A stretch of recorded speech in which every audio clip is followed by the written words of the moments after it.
हाँ जी भाई, शुरू करते हैं एल्किल हैलाइड का पार्ट सेकंड। देखिएगा, पार्ट फर्स्ट में जो आपने पढ़ा था वो पढ़ा था कि एल्किल हैलाइड क्या होते हैं, ठीक है। इसके बाद आपने पढ़ा था एल्किल हैलाइड का वर्गीकरण। एल्किल हैलाइड का वर्गीकरण करने के बाद आपने क्या पढ़ा था, एल्किल हैलाइड का नामकरण, इनका सामान्य नामकरण और अयूपीएसी नामकरण।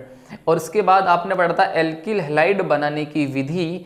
और इस पार्ट सेकंड में आज हम जो पढ़ेंगे वो पढ़ेंगे एल्किल हैलाइडों की रासायनिक अभिक्रिया, ठीक है भाई। तो आज इस वीडियो यानी कि पार्ट सेकंड में आपको क्या पढ़ना है, एल्किल हैलाइडों की जो रासायनिक अभिक्रियाएं हैं उन रासायनिक अभिक्रियाओं को पढ़ना है। एक बात, एक एल्किल हैलाइड बनाने की एक विधि आपकी जो है पार्ट फर्स्ट में रह गई थी। पहले एल्किल हैलाइड बनाने की इस विधि को पढ़ लेते हैं, देन उसके बाद हम स्टार्ट करेंगे एल्किल हैलाइडों की रासायनिक अभिक्रियाओं को। तो जो विधि रह गई थी आपकी एल्किल हैलाइड बनाने की वो है आपकी हुन्स-डीकर अभिक्रिया। तो एक बार हम क्या करेंगे भाई, इस हुन्स-डीकर अभिक्रिया को पढ़ेंगे, देन उसके बाद एल्किल हैलाइडों की रासायनिक अभिक्रियाओं को पढ़ेंगे, ठीक है। तो हेडिंग डालिएगा भाई, हुन्स-डीकर अभिक्रिया, हुन्स-डीकर अभिक्रिया, हुन्स-डीकर अभिक्रिया। देखो जी, एक बात सुनिएगा भाई, कोई भी रासायनिक अभिक्रिया अगर होती है तो उस रासायनिक अभिक्रिया को करवाने के लिए आपको किस किस चीज की रिक्वायरमेंट होती है कि उस रासायनिक अभिक्रिया में क्रियाकारक क्या है, उसमें अभिकर्मक क्या है, उसमें आपका जो विलायक वगैरह है वो क्या है और क्या प्रोडक्ट बनता है। तो उन सारी चीज़ों को मैं बताता हूँ कि जो आपकी हुन्स-डीकर अभिक्रिया है, इस हुन्स-डीकर अभिक्रिया में जो आपका क्रियाकारक होगा, हुन्स-डीकर अभिक्रिया में जो आपका क्रियाकारक होगा वो क्रियाकारक होगा आपका कार्बोक्सिलिक अम्लों का सिल्वर लवण। इस हुन्स-डीकर अभिक्रिया में जो आपका क्रियाकारक होगा, इसमें जो क्रियाकारक क्या होगा भाई, कार्बोक्सिलिक अम्लों का सिल्वर लवण। इसमें जो क्रियाकारक आपका होगा वो होगा कार्बोक्सिलिक अम्लों का सिल्वर लवण, कार्बोक्सिलिक अम्लों का सिल्वर लवण, सिल्वर लवण। देखो भाई, ये समझ लो एक बार कि कार्बोक्सिलिक अम्लों के सिल्वर लवण से हमारा क्या मतलब है। सबसे पहले तो कार्बोक्सिलिक अम्ल की अभिक्रिया आपने किसी क्षार के साथ करवाई होगी, तो जो लवण बना होगा उसको आपने क्या बोल दिया, कार्बोक्सिलिक अम्लों का लवण। और कौन सा लवण है ये, सिल्वर लवण है। तो देखो एक बार तो इसको हम देख लेते हैं कि कार्बोक्सिलिक अम्लों का सिल्वर लवण क्या होता है। देखो भाई, आपने सबसे पहले क्या लेना है, कार्बोक्सिलिक अम्ल लेना है। और कार्बोक्सिलिक अम्ल हमारा क्या होता है, RCOOH, ये क्या हमारा कार्बोक्सिलिक अम्ल है। और अगर कार्बोक्सिलिक अम्ल की अभिक्रिया किसी क्षार के साथ हम करवा देंगे, मान लो क्षार आपने लिया AgOH, देखिएगा यहाँ से क्या होगा, यहाँ से हमको H+ मिलेगा और यहाँ से हमको OH- आयन मिलेगा। H+ और ये जो OH- आयन है ये तो मिलकर के आपस में क्या बना लेंगे, जल बना लेंगे, साइड प्रोडक्ट बन जाएगा भाई जल। और ये क्या बन जाएगा, RCOO- और यहाँ से क्या मिलेगा, Ag+। तो इसी को हम क्या बोलेंगे, कार्बोक्सिलिक अम्लों का सिल्वर लवण, ठीक है भाई। ये हमारा क्या है, कार्बोक्सिलिक अम्लों का सिल्वर लवण। और ये जो कार्बोक्सिलिक अम्लों का सिल्वर लवण है, ये कार्बोक्सिलिक अम्लों का सिल्वर लवण क्या करेगा, इस हुन्स-डीकर अभिक्रिया के लिए क्रियाकारक का काम करेगा, ठीक है। और इस अभिक्रिया में जो आपका अभिकर्मक होगा, इस हुन्स-डीकर अभिक्रिया में जो आपका अभिकर्मक होगा वो क्या होगा, ब्रोमीन, यानी कि Br2, ठीक है भाई। और इस अभिक्रिया में जो आपका विलायक होगा वो विलायक क्या होगा, CCl4, carbon tetrachloride, carbon tetrachloride, ठीक है। और सबसे मुख्य बात क्या है, इस हुन्स-डीकर अभिक्रिया में जो आपका उत्पाद बनेगा, इस हुन्स-डीकर अभिक्रिया में जो आपका उत्पाद बनेगा वो क्या बनेगा, एल्किल ब्रोमाइड, RBr, ठीक है भाई। रिएक्शन क्या है का मतलब आपकी जो हुन्स-डीकर अभिक्रिया में क्या होगा, जब कार्बोक्सिलिक अम्लों के सिल्वर लवण की अभिक्रिया ब्रोमीन के साथ CCl4 की उपस्थिति में करवाई जाएगी तो किसका निर्माण होगा, एल्किल ब्रोमाइड का निर्माण होगा। इस अभिक्रिया को हम किस नाम से जानते हैं, हुन्स-डीकर अभिक्रिया के नाम से जानते हैं, ठीक है। रिएक्शन को करवाते हैं भाई। देखो ये आपने लिया कार्बोक्सिलिक अम्लों का सिल्वर लवण RCOOAg, देखो भाई RCOO ये के ले लिया आपने, कार्बोक्सिलिक अम्लों का सिल्वर लवण ले लिया। इसकी अभिक्रिया करवाई भैया आपने ब्रोमीन के साथ, Br सिंगल बॉन्ड Br, और यहाँ पे ले लिया आपने CCl4 की उपस्थिति। देखो रिएक्शन को कैसे करवानी है, यहाँ से CO2 बाहर निकालो, इसके बाद इस AgBr को बाहर निकालो, और जो ये ब्रोमीन बचा हुआ है इस ब्रोमीन को बचे हुए एल्किल समूह के साथ लगा दो, तो क्या बन जाएगा RBr, ये CO2 और AgBr आपका साइड प्रोडक्ट बनेगा। तो देखिएगा भाई RBr plus CO2 plus AgBr, ये आपकी रिएक्शन है। तो ये आपका जो मुख्य उत्पाद बना वो क्या बना आपका एल्किल ब्रोमाइड, एल्किल ब्रोमाइड। तो ये आपकी क्या है हुस्डीकर अभिक्रिया है। सुनो भाई एक बार, क्या होती है हुस्डीकर अभिक्रिया, जब आपने क्या किया, जब कार्बोक्सिलिक अम्लों के सिल्वर लवण की अभिक्रिया ब्रोमीन के साथ CCl4 की उपस्थिति में करवाई, तो किसका निर्माण हुआ, एल्किल ब्रोमाइड का निर्माण हुआ, और साइड प्रोडक्ट आपके क्या मिले आपको CO2 और AgBr। ठीक है, अब आपके एल्किल हैलाइड बनाने की जो विधि है वो पूरी तरीके से हुई खत्म। अब हम स्टार्ट करेंगे एल्किल हैलाइडों की रासायनिक अभिक्रिया। ठीक है भाई, तो आप हेडिंग डालिएगा एल्किल हैलाइडों की रासायनिक अभिक्रिया। ठीक है भाई, कि एल्किल हैलाइड जो है कौन कौन से रासायनिक अभिक्रिया देते हैं, इन सभी को एक एक करके आज हम पूरी तरीके से खत्म कर लेंगे भाई। सुनो भाई, हेडिंग डालो भाई एल्किल हैलाइडों की रासायनिक अभिक्रिया, एल्किल हैलाइडों की रासायनिक अभिक्रिया, एल्किल हैलाइडों की, एल्किल हैलाइडों की रासायनिक अभिक्रिया, रासायनिक अभिक्रिया, एल्किल हैलाइडों की रासायनिक अभिक्रिया। देखो जी, एल्किल हैलाइडों की रासायनिक अभिक्रियाओं में आपको एक बात याद रखनी है कि जो आपके एल्किल हैलाइड हैं इनकी जो क्रियाशीलता है वो अधिक होती है। पहली बात क्या याद रखनी है, एल्किल हैलाइडों की क्रियाशीलता क्या होती है भाई, अधिक होती है। इसका कारण भी समझ लेगा, क्योंकि एल्किल हैलाइडों में क्या होता है भाई, मान लो ये आपका कोई एल्किल हैलाइड है और मैं बोल रहा हूँ कि एल्किल हैलाइडों की जो क्रियाशीलता है क्या होती है, अधिक होती है। इनकी जो क्रियाशीलता है, इनकी जो क्रियाशीलता है वो क्या होती है, अधिक होती है। क्योंकि एल्किल हैलाइडों में क्या होता है, क्योंकि एल्किल हैलाइडों में, एल्किल समूह का मतलब कोई कार्बन रहा होगा भाई, क्योंकि एल्किल हैलाइडों में कार्बन और हैलोजन के बीच में बंध पाया जाता है। क्योंकि एल्किल हैलाइडों में कार्बन और हैलोजन के बीच का जो बंध होता है, ये जो बंध पाया जाता है ये कैसा होता है, ध्रुवीय प्रकृति का। और ये बंध जितना ज्यादा ध्रुवीय प्रकृति का होगा, एल्किल हैलाइडों की क्रियाशीलता उतनी ही ज्यादा क्या होगी, अधिक होगी। तो हम कह सकते हैं एल्किल हैलाइडों की क्रियाशीलता अधिक होती है, क्योंकि एल्किल हैलाइडों में कार्बन और हैलोजन के बीच का जो बंध होता है वो कैसा होता है, ध्रुवीय प्रकृति का।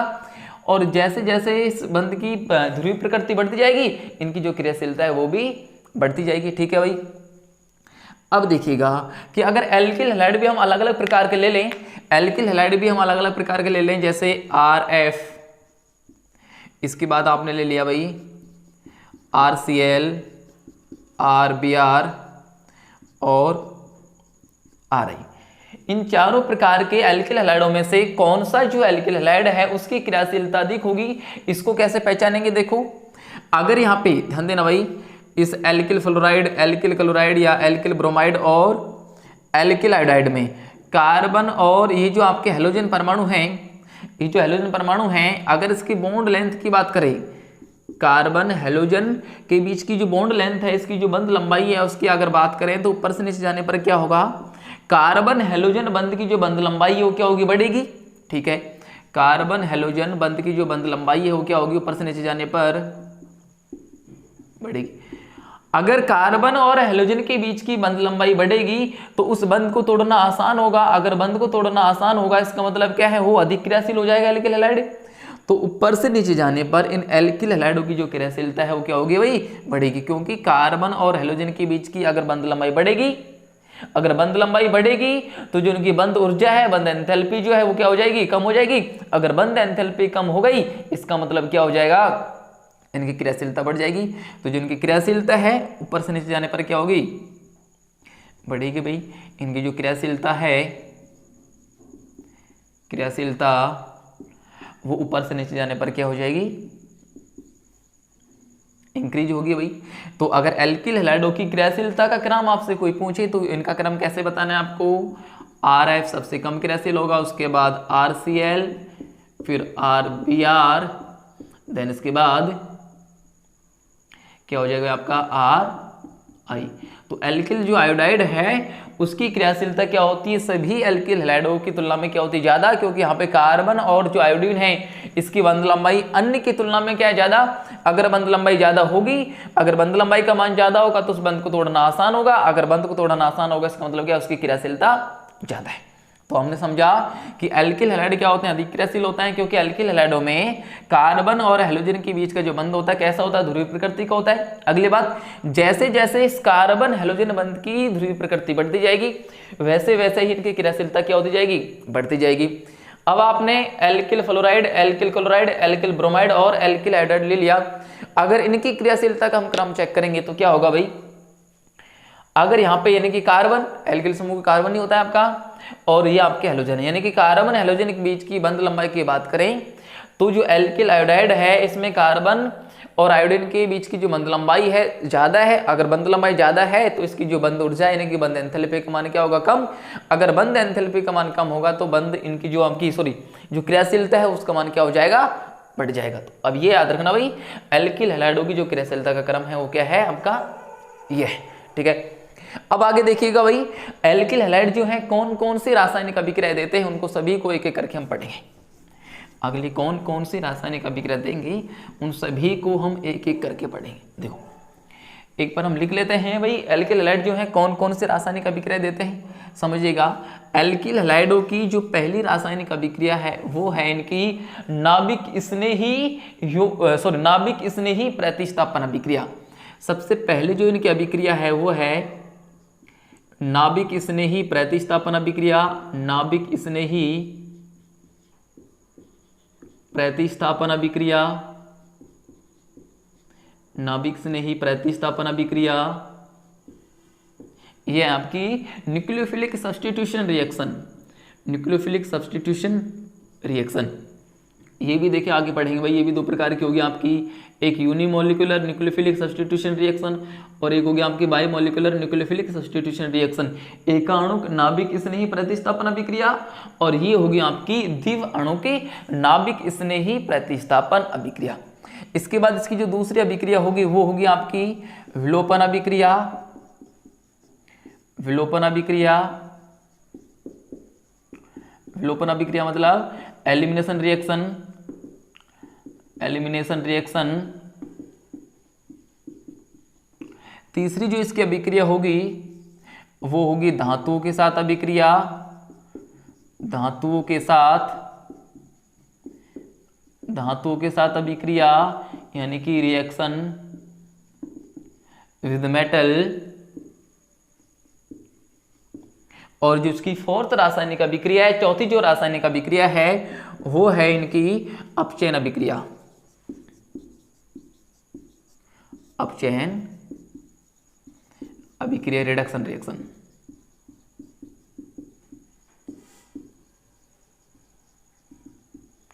तो इन चारों रासायनिक अभिक्रियाओं को हमको आज पढ़ना है, ठीक है। तो एल्किल हैलाइडों की कौन कौन सी रासायनिक अभिक्रिया आपको पढ़नी है।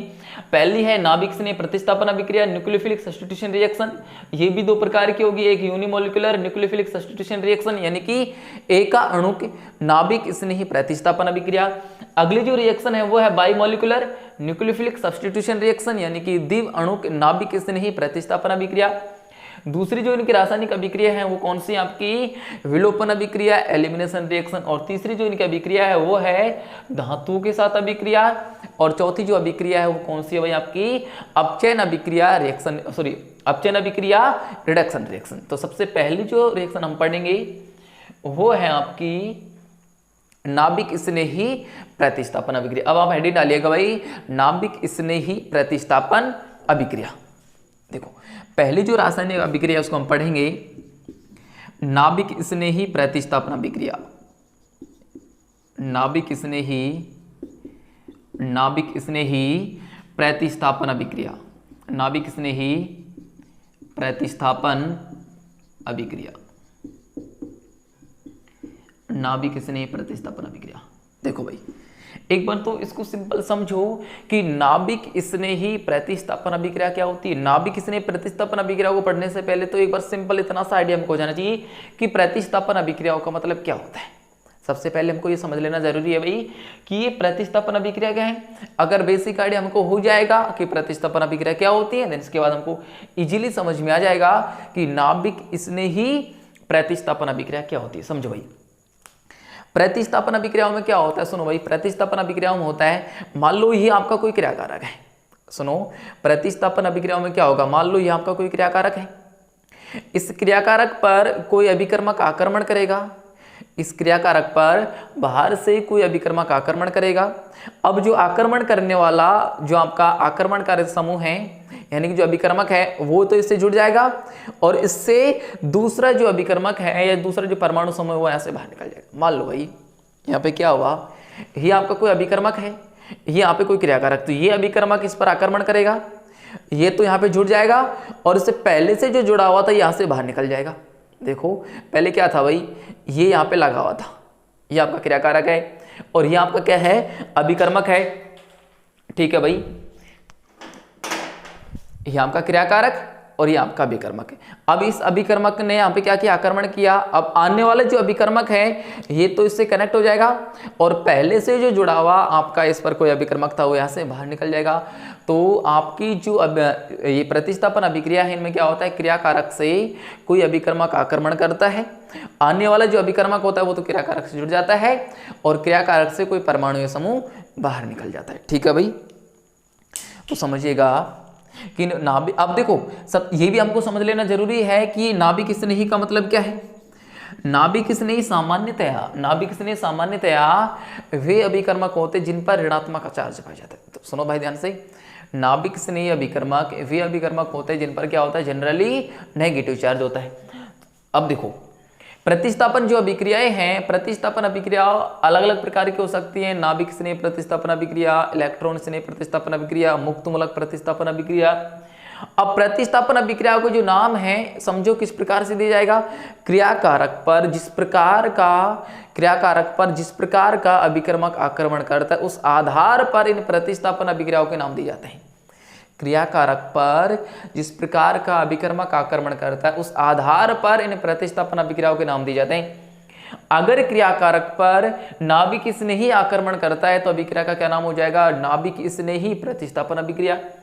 अब इसका मतलब ये हो गया भाई कि नाभिक स्नेही प्रतिस्थापन अभिक्रिया है, एल्किल हैलाइड होगी। यहाँ पे एल्किल हैलाइड तो किसका काम करेगा, क्रियाकारक का काम करेगा। मतलब ये हुआ कि एल्किल हैलाइड पर कोई नाभिक स्नेही क्या करेगा, आक्रमण करेगा। अब आने वाला जो नाभिक स्नेही है वो तो एल्किल हैलाइड यानी कि क्रियाकारक से जुड़ जाएगा और एल्किल हैलाइड से कोई दूसरा अभिकर्मक बाहर निकल जाएगा। देखो भाई मान लो ये आपका कोई एल्किल हैलाइड है, इस पर बाहर से कोई नाभिक स्नेही आया, ये इस पर आक्रमण करेगा और यहां से कोई दूसरा यानी कि पहले से जुड़ा हुआ जो नाभिक स्नेही होगा X माइनस यहां से क्या हो जाएगा, बाहर निकल जाएगा। तो प्रोडक्ट क्या बनेगा, RNU प्लस X माइनस। अब ये जो NU माइनस है ये क्या है, आक्रमणकारी समूह है, क्योंकि इसने आक्रमण किया है तो NU माइनस को क्या बोलेंगे, आक्रमणकारी समूह। और जो आपका हैलाइड आयन है इसको हम क्या बोलेंगे, यानी कि बाहर निकला है तो इसको हम क्या बोलेंगे, अवशिष्ट समूह बोलेंगे। बाहर निकलने वालों को क्या बोलेंगे भाई, अवशिष्ट समूह बोलेंगे। इसको क्या बोल देंगे हम, अवशिष्ट समूह बोल देंगे। तो एल्किल हैलाइडों की जो नाभिक स्नेही प्रतिस्थापन अभिक्रिया है उनका मतलब ये होगा कि एल्किल हैलाइड पर किस नाभिक स्नेही का आक्रमण होता है, आक्रमण करने वाला जो नाभिक स्नेही है वो एल्किल हैलाइड के एल्किल समूह से जुड़ जाता है और एल्किल हैलाइड का जो हैलाइड है वो यहाँ से बाहर निकल जाता है। तो ये हो गई आपकी एल्किल हैलाइडों की नाभिक स्नेही प्रतिस्थापन अभिक्रिया। अब जो नाभिक स्नेही प्रतिस्थापन अभिक्रिया है वो अलग अलग दो प्रकार की हैं, एक SN1 अभिक्रिया और एक है SN2 अभिक्रिया। इनको एक एक करके पढ़ेंगे भाई हम। आपकी जो नाभिक स्नेही प्रतिस्थापन अभिक्रिया हैं वो भी दो प्रकार की होती हैं, एक है SN1 और एक है SN2 अभिक्रिया। देखो भाई दोनों को समझते हैं कि करके कि SN1 क्या होती है और SN2 क्या होती है। देखो जी सबसे पहले हेडिंग डालेगा भाई SN1 अभिक्रिया, SN1 अभिक्रिया, SN1 अभिक्रिया किसका प्रकार है, ये पहला प्रकार है नाभिक स्नेही प्रतिस्थापन अभिक्रिया का। कि SN1 अभिक्रिया क्या होती है, देखो इसकी अगर फुल फॉर्म की बात करें तो ये होती है unimolecular nucleophilic substitution reaction, substitution reaction एका अणु के नाभिक स्नेही प्रतिस्थापन अभिक्रिया। ये है भाई आपकी एकाणु के नाभिक स्नेही प्रतिस्थापन अभिक्रिया।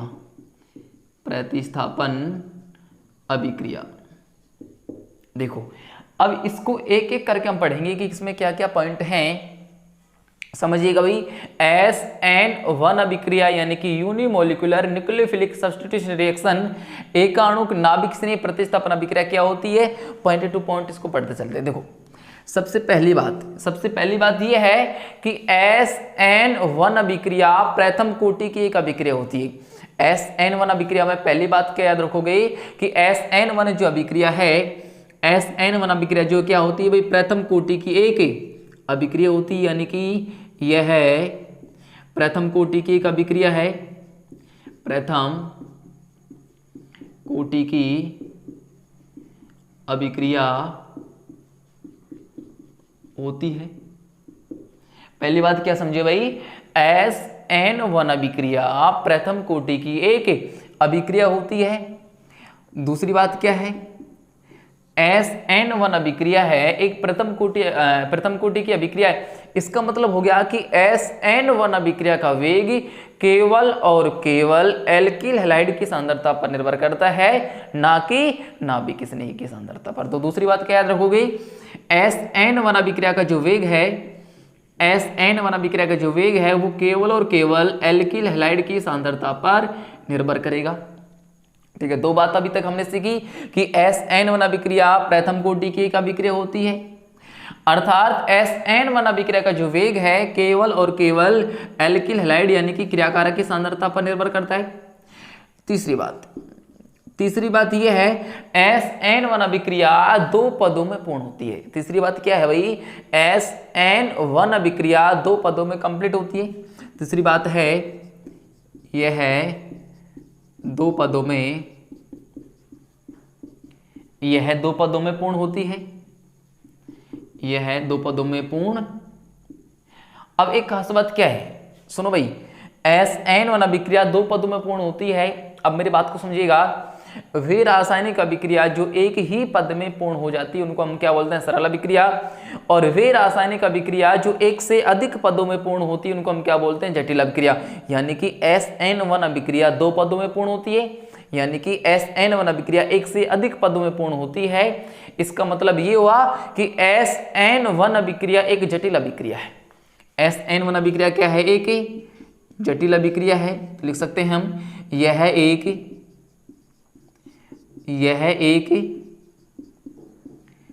जटिल अभिक्रिया है,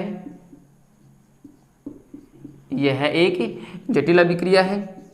अगली बात सुनो भाई, आपने अभी बोला कि SN1 अभिक्रिया दो पदों में पूर्ण होती है। इसका मतलब ये हुआ यहाँ पे क्या होगा, पहले क्रियाकारक से मध्यवर्ती बनेगा और मध्यवर्ती से आपका क्या बनेगा, उत्पाद।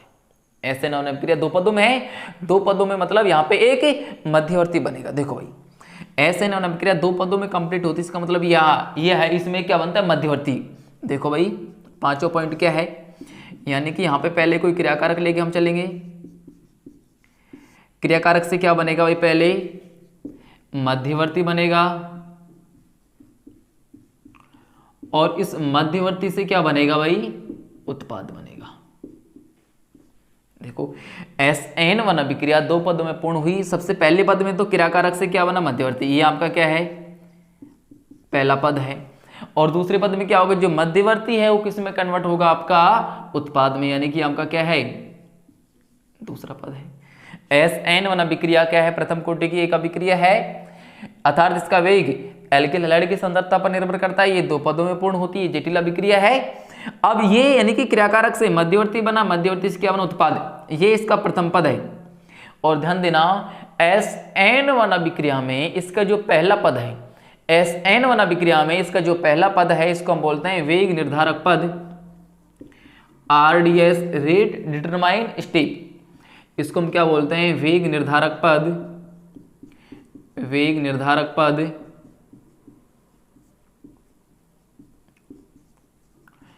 Rate determine step.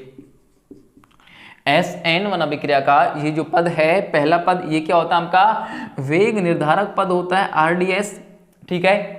अगली बात, इसमें जो मध्यवर्ती बनता है, SN1 अभिक्रिया में जो मध्यवर्ती बनता है, वो मध्यवर्ती आपका बनता है कार्बधनायन। SN1 अभिक्रिया में जो आपका मध्यवर्ती बनेगा वो क्या बनेगा, आपका कार्बधनायन, कार्बधनायन। इसमें मध्यवर्ती बनेगा वही कार्बोकटायन। SN1 अभिक्रिया में जो आपका मध्यवर्ती बनता है वो क्या बनता है, आपका कार्बोधनायन, यानी कि कार्बोकटायन इसमें आपका इंटरमीडिएट मध्यवर्ती बन जाता है। सिंपली कार्बोधनायन का मतलब होता है कार्बन के ऊपर पॉजिटिव चार्ज का आना, ठीक है जी। अब होता यह है कि जो कार्बोधनायन बना हुआ है, इस कार्बोधनायन में रीअरेंजमेंट रिएक्शन होती है, पुनर्विन्यास अभिक्रिया होती है। इसमें क्या होती है भाई, पुनर्विन्यास अभिक्रिया होती है। इस कार्बोधनायन में पुनर्विन्यास अभिक्रिया होती है। इस कार्बोधनायन में कौन सी अभिक्रिया होती है भाई, पुनर्विन्यास अभिक्रिया होती है। इसका मतलब ये हुआ, अगर SN1 अभिक्रिया में कोई मध्यवर्ती कार्बोधनायन बना और अगर एक कम स्थायी मध्यवर्ती जो है अधिक स्थायी मध्यवर्ती में बदल सकता है, तो ये पहले ही काम होगा, यानी कि कम स्थायी जो मध्यवर्ती कार्बोधनायन है वो एक अधिक स्थायी मध्यवर्ती कार्बोधनायन में बदलेगा। अब जो अधिक स्थायी मध्यवर्ती कार्बोधनायन बना है वो किसमें चेंज होगा, उत्पाद में। ध्यान दीजिएगा भाई कि SN1 अभिक्रिया में पहले तो क्या होगा, क्रियाकारक से मध्यवर्ती बनेगा। अगर जो मध्यवर्ती कार्बोधनायन बना हुआ है ये रीअरेंज होने की पॉसिबिलिटी में है, तो पहले जो कार्बोधनायन है वो रीअरेंज होगा, और जो रीअरेंज यानी कि पुनर्विन्यासित जो कार्बोधनायन बनेगा पुनर्विन्यासित अभिक्रिया से, वो किस में चेंज हो जाएगा, आपका उत्पाद में चेंज हो जाएगा। अगली बात क्या है भाई, ये जो SN1 अभिक्रिया होती है, SN1 जो अभिक्रिया होती है ये ध्रुवीय विलायकों की उपस्थिति में होती है। SN1 अभिक्रिया, छठी बात क्या याद रखोगे कि SN1 अभिक्रिया ध्रुवीय विलायकों की उपस्थिति में होती है। SN1 अभिक्रिया ध्रुवीय विलायकों की उपस्थिति में होती है भाई, ये बात आपने याद रखी, ठीक है। अगली बात क्या है, हमको पता लग गया भाई कि SN1 अभिक्रिया में जो मध्यवर्ती बनता है वो क्या बनता है, कार्बोधनायन मध्यवर्ती बनता है। और हम जानते हैं कि कार्बोधनायन का जो स्थायित्व है वो 3 डिग्री का सबसे ज्यादा होता है, फिर 2 डिग्री का और 1 डिग्री का सबसे कम होता है। SN1 अभिक्रिया में मध्यवर्ती कार्बोधनायन बनता है। और अगर कार्बोधनायन की स्टेबिलिटी की हम बात करें, कार्बोधनायन के स्थायित्व की अगर हम बात करें, तो 3 डिग्री जो कार्बोधनायन है 2 डिग्री के कार्बोधनायन से और 1 डिग्री के कार्बोधनायन से क्या होता है, ज्यादा स्थायी होता है। इस कारण से अगर यहाँ पे एल्किल हैलाइडों की क्रियाशीलता का क्रम देखा जाए, यहाँ पे अगर एल्किल हैलाइडों की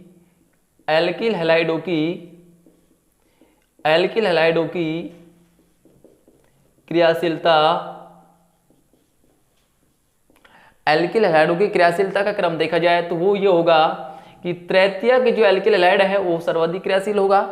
देन इसके बाद जो 2 डिग्री का एल्किल हैलाइड है वो थोड़ा कम क्रियाशील होगा, और जो 1 डिग्री का एल्किल हैलाइड है इसकी जो क्रियाशीलता है SN1 अभिक्रिया के प्रति वो क्या होगी, सबसे कम। तो एल्किल हैलाइडों की जो क्रियाशीलता है SN1 अभिक्रिया के प्रति वो क्या है, 3 डिग्री, फिर 2 डिग्री और उसके बाद 1 डिग्री का एल्किल हैलाइड। ये बात बहुत इंपॉर्टेंट है कि SN1 अभिक्रिया के प्रति एल्किल हैलाइडों की जो क्रियाशीलता का क्रम है वो क्या है, तृतीय एल्किल हैलाइड सबसे अधिक क्रियाशील, फिर इसके बाद द्वितीय एल्किल हैलाइड कम क्रियाशील, और जो प्राथमिक एल्किल हैलाइड हैं वो तो ऐसे मान के चलो कि SN1 अभिक्रिया देते ही नहीं। फिर से देखो भाई आपने क्या क्या सीखा अभी तक SN1 अभिक्रिया के बारे में। SN1 अभिक्रिया प्रथम कोटि की एक अभिक्रिया, इसका मतलब ये हुआ कि SN1 अभिक्रिया का वेग केवल और केवल एल्किल हैलाइड की सांद्रता पर निर्भर करता है, ना कि नाभिक स्नेही की सांद्रता पर। दूसरी बात क्या सीखी, SN1 अभिक्रिया दो पदों में कंप्लीट होती है, यानी कि SN1 अभिक्रिया एक जटिल अभिक्रिया है। अब SN1 अभिक्रिया दो पदों में कंप्लीट होती है, तो पहला जो पद है इसको बोलते हैं हम RDS वेग निर्धारक पद, और जो दूसरा पद है इसमें क्या होता है, जो बनने वाला मध्यवर्ती होता है, इस मध्यवर्ती क्या बनता है भाई SN1 अभिक्रिया में, कार्बोधनायन। अब जो कार्बोधनायन मध्यवर्ती होता है वो रीअरेंज होता है, और रीअरेंज होने के बाद वो किस में कन्वर्ट हो जाता है, दूसरे पद में भाई उत्पाद में। अगली बात क्या याद रखोगे कि SN1 अभिक्रिया ध्रुवीय विलायकों की उपस्थिति में होती है। अगली बात क्या है कि एल्किल हैलाइडों की अगर क्रियाशीलता का क्रम देखा जाए SN1 अभिक्रिया के प्रति, तो क्या होगा, 3 डिग्री एल्किल हैलाइड सबसे ज्यादा क्रियाशील, उसके बाद 2 डिग्री एल्किल हैलाइड और 1 डिग्री एल्किल हैलाइड की जो क्रियाशीलता है SN1 अभिक्रिया के प्रति वो क्या होती है, सबसे कम होती है। अब रिएक्शन कैसी होती है इसको हम समझते हैं कि SN1 अभिक्रिया जो है कैसे होती है। भाई साफ करें भाई इसको, देखो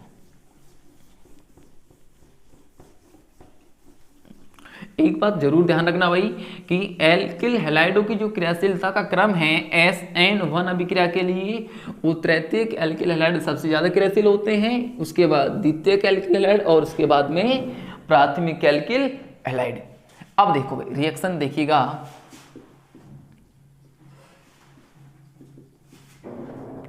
रिएक्शन देखिएगा भाई, रिएक्शन कैसी होगी। मान लो आपका ये कोई एल्किल हैलाइड है CH3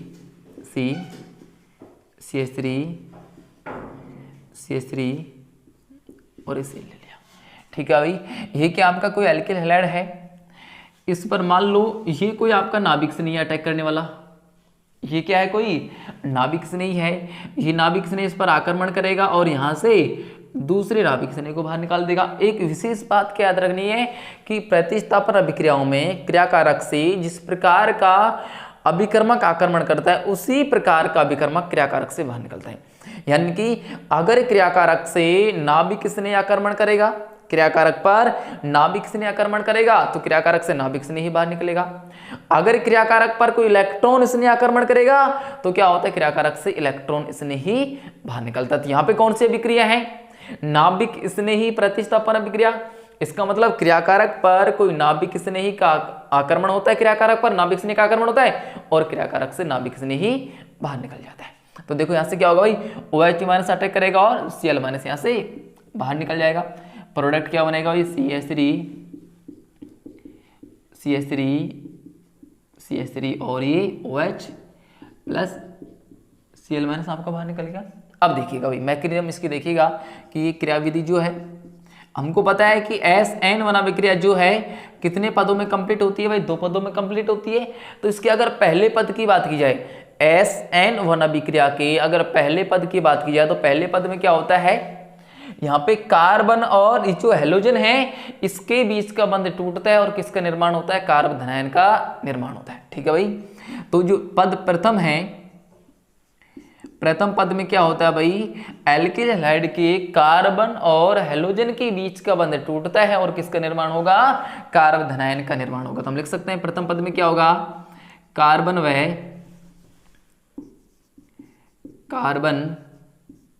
व हैलोजन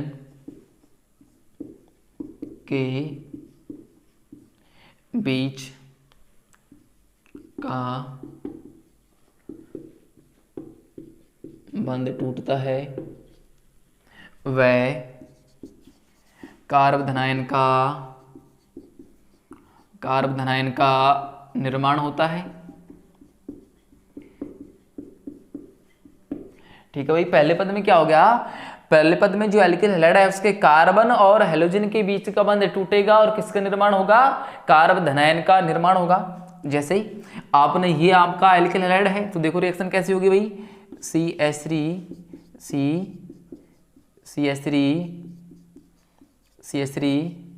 Cl पहले ये कार्बन और जो हेलोजन है यानी कि कार्बन और क्लोरीन के बीच का बॉन्ड टूटेगा।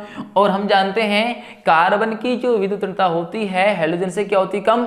और हम ये भी जानते हैं कि जिस एटम की इलेक्ट्रॉन नेगेटिविटी, जिस एटम की विद्युतता कम होती है उस पर आता है आंशिक रूप से पॉजिटिव चार्ज, और जिसकी ज्यादा होती है उस पर आता है आंशिक रूप से नेगेटिव चार्ज। तो कार्बन पर आ जाएगा पॉजिटिव चार्ज और इस क्लोरीन पर आ जाएगा नेगेटिव चार्ज। अगर ये बॉन्ड टूटा तो देखिएगा भाई क्या बनेगा, कार्बोधनायन बनेगा। ये क्या बन गया, कार्बोधनायन बन गया, प्लस Cl माइनस आपका बाहर निकल गया भाई। अभी जो कार्बोधनायन बना है ये 3 डिग्री का कार्बोधनायन बना है, और अब इस 3 डिग्री के कार्बोधनायन की अन्य कोई पॉसिबिलिटी नहीं है कि इस कार्बोधनायन में ये अधिक स्थायी कार्बोधनायन बदल जाए, यानी कि यहाँ पे ये रीअरेंज नहीं होगा, क्योंकि ये अपने आप में क्या है, एक मोर स्टेबल अधिक स्थायी कार्बोधनायन है। तो यहाँ पे जो मध्यवर्ती आपका बना है ये क्या बना है भाई, कार्बोधनायन मध्यवर्ती बना है। ठीक है, अगर पॉसिबिलिटी होती कि इस कार्बोधनायन के किसी अन्य कार्बोधनायन में बदलने की तो पहले वो प्रोसेस होता, देन इसके बाद आगे रिएक्शन होती। तो पहले पद में तो क्या हो भाई, कार्बन और हेलोजन के बीच का बॉन्ड ब्रेक हुआ है और किसका निर्माण हो गया, मध्यवर्ती कार्बोधनायन का निर्माण हो गया। अब सेकंड स्टेप में क्या होता है भाई, द्वितीय पद में क्या होता है, जो आपका बना हुआ कार्बोधनायन है, द्वितीय पद में ये जो बना हुआ कार्बोधनायन है इस पर कौन अटैक करेगा, आक्रमणकारी नाभिक स्नेही का आक्रमण होगा। तो देखिएगा भाई हम लिख सकते हैं द्वितीय पद में बने हुए कार्बोधनायन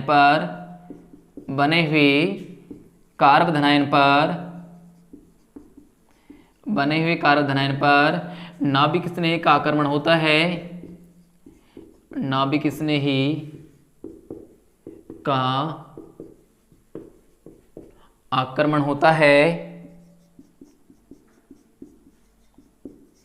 वह उत्पाद का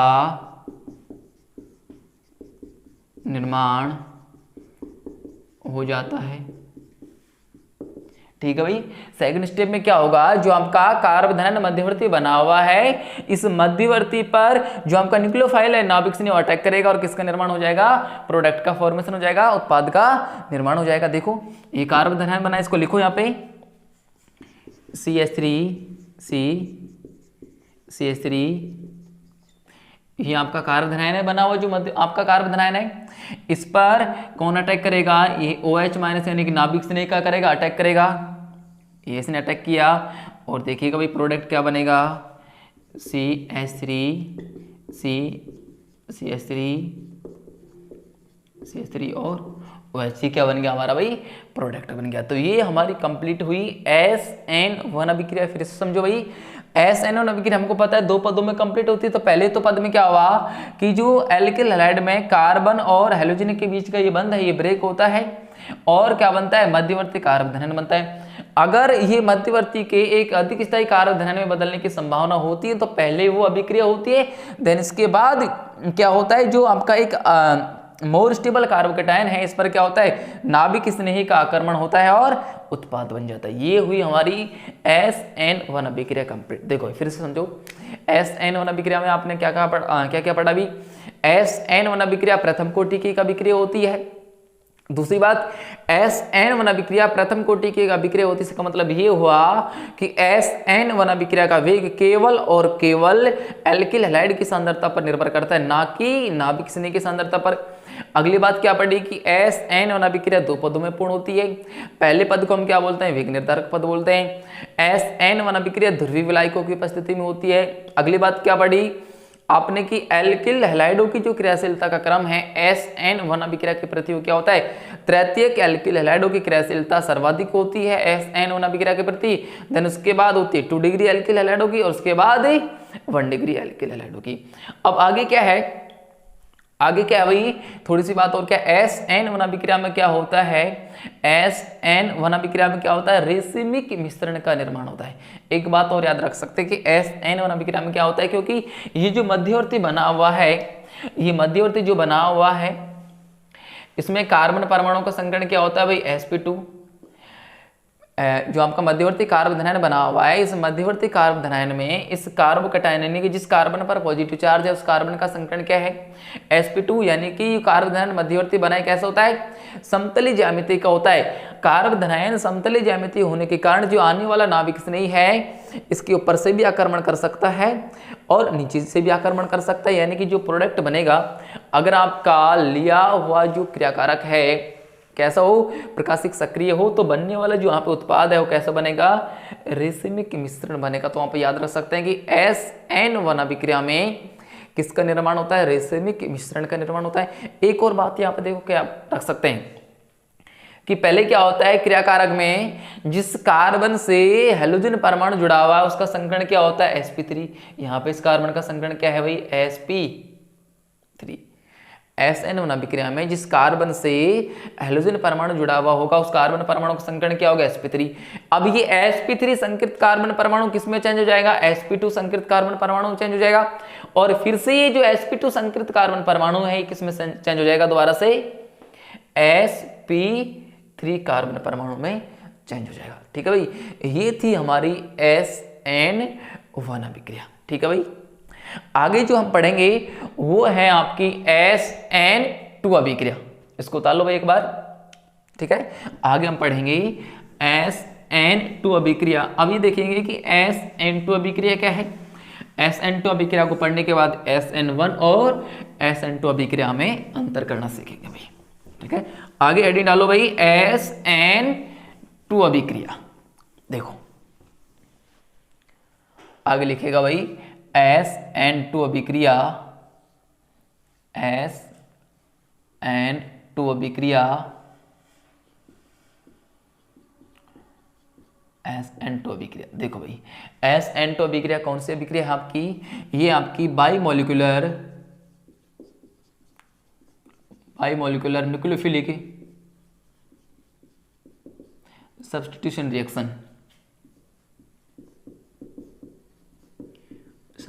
रिएक्शन, यानी कि द्विव अणुक नाभिक स्नेही प्रतिस्थापन अभिक्रिया। ये अभिक्रिया आपकी द्विव अणु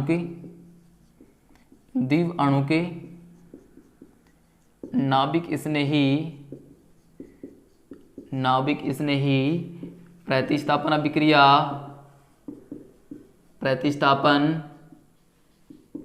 देखो भाई ये आपकी बाइमोलिकुलर न्यूक्लियोफिलिक सब्स्टिट्यूशन रिएक्शन, द्विव अणुक नाभिक स्नेही प्रतिस्थापन अभिक्रिया।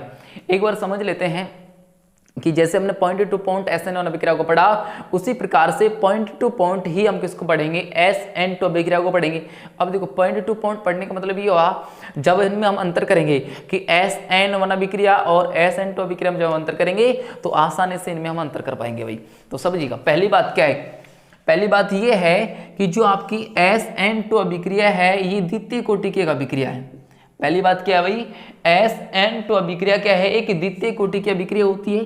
सुनो बात, SN2 अभिक्रिया द्वितीय कोटि की एक अभिक्रिया होती है भाई, द्वितीय कोटि की अभिक्रिया होती है। समझो बात को, SN2 अभिक्रिया द्वितीय कोटि की अभिक्रिया होती है। इसका मतलब ये हुआ कि SN2 अभिक्रिया का जो वेग है, SN2 अभिक्रिया का वेग है वो एल्किल हैलाइड की सांद्रता पर भी निर्भर करता है और जो नाभिक इसने आपने लिया हुआ है उसकी सांद्रता पर भी निर्भर करता है।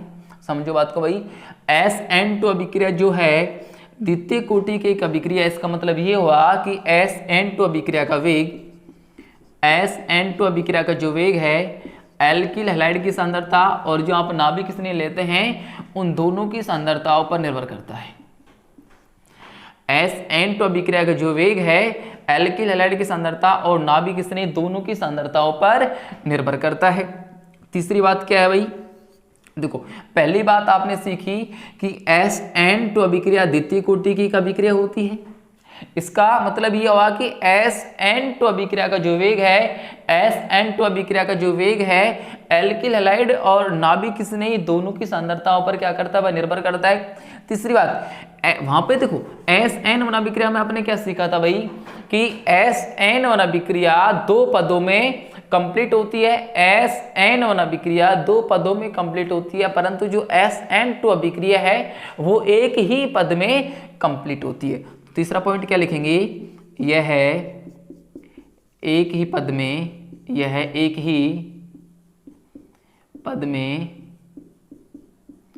पूर्ण होती है। अब अभी हमने पढ़ा था थोड़ी देर पहले ही कि वे अभिक्रिया जो एक ही पद में पूर्ण हो जाती है उनको हम क्या बोलते हैं, सरल अभिक्रिया। इसका मतलब जो SN2 अभिक्रिया है वो कैसी होती है, एक सरल अभिक्रिया होती है। ठीक है भाई। अब जो सरल अभिक्रियाएं होती है उनमें किसी प्रकार का कोई मध्यवर्ती नहीं बनता है। इसका मतलब हम कह सकते हैं कि SN2 अभिक्रिया में मध्यवर्ती का निर्माण नहीं होता है, मध्यवर्ती का निर्माण नहीं होता है। SN2 अभिक्रिया में मध्यवर्ती का निर्माण नहीं होता है। अब SN2 अभिक्रिया में मध्यवर्ती का निर्माण नहीं होता है तो इसमें देखो एक बात याद रखनी है कि इसमें किसका निर्माण होगा, इसमें संक्रमणावस्था बनेगी और संक्रमणावस्था को हम बोलेंगे पंच संयोजी संक्रमणावस्था। SN2 अभिक्रिया में किसका निर्माण होगा भाई, पंच संयोजी संक्रमणावस्था का निर्माण होगा, पंच संयोजी संक्रमणावस्था, पंच संयोजी संक्रमणावस्था का निर्माण होता है। अब एक देखो एक विशेष बात क्या याद रखें, किसी भी अभिक्रिया में मध्यवर्तियों की संख्या जो है, किसी भी अभिक्रिया में मध्यवर्तियों की जो संख्या है संक्रमणावस्थाओं की संख्या से क्या होती है, एक कम। यानी कि अगर n मध्यवर्ती बनते हैं, अगर किसी अभिक्रिया में n मध्यवर्ती बनते हैं तो संक्रमणावस्था कितनी बनेंगी, n+1 बनेंगे भाई। अब SN1 अभिक्रिया में SN2 अभिक्रिया में एक भी मध्यवर्ती नहीं बना, यानी कि n का मान कितना है 0, तो आपकी जो संकरणावस्था बनेगी वो कितनी बनेगी, एक। यानी कि इसमें एक संकरणावस्था बनती है और कौन सी होती है, पंच संयोजी संकरणावस्था। यहाँ पे पंच संयोजी का मतलब है कि जो संकरणावस्था होगी उसमें कार्बन परमाणु की संयोजकता कितनी होती है, 5। इस पंच संयोजी संकरणावस्था में कार्बन की संयोजकता कितनी होती है भाई, कार्बन की संयोजकता कितनी होती है, 5। और हम जानते हैं कार्बन की संयोजकता कितनी होती है, 4। यानी कि जो 5 संयोजकता हुई ये क्या कैसी, अस्थायी। यानी कि जो संकरणावस्था बनती कितनी है, कैसी बनती है, बिल्कुल अस्थायी। ये जो संक्रमणावस्था बनती कैसी होती है भाई, अस्थायी होती है। ठीक है। अभी जो संकरणावस्था बनी ये तुरंत किस में चेंज हो जाती है, उत्पाद में चेंज हो जाती है। तो पंच संयोजी संकरणावस्था से किसका निर्माण हो जाता है, उत्पाद का निर्माण हो जाता है। अगली बात क्या याद रखोगे कि SN2 अभिक्रिया जो है अध्रुवीय विलायकों की उपस्थिति में होती है। देखो भाई SN2 अभिक्रिया जो है अध्रुवीय विलायकों की उपस्थिति में होती है, याद रखेगा यह अध्रुवीय विलायकों की उपस्थिति में होती है। क्या याद रखोगे, SN2 अभिक्रिया जो है अध्रुवीय विलायकों की उपस्थिति में होती है। अगली बात आपको क्या याद रखनी है कि SN2 अभिक्रिया में जो आपका आक्रमणकारी समूह होगा नाभिक स्नेही, वो उस साइड से अटैक करेगा, उस साइड से अटैक करेगा। यानी कि SN2 अभिक्रिया में जो आने वाला नाभिक स्नेही है ये एल्किल हैलाइड के जो हैलोजन परमाणु उसके जस्ट विपरीत साइड से अटैक करता है। हैलोजन परमाणु जिस साइड जुड़ा हुआ होता है उसकी जस्ट अपोजिट साइड से जो आने वाला नाभिक स्नेही वो अटैक करता है। उस चीज को हम बोलते हैं पश्चय इसको आक्रमण, इसको क्या बोलते हैं, पश्चय आक्रमण हम बोलते हैं भाई। ठीक है। तो हम लिख सकते हैं SN2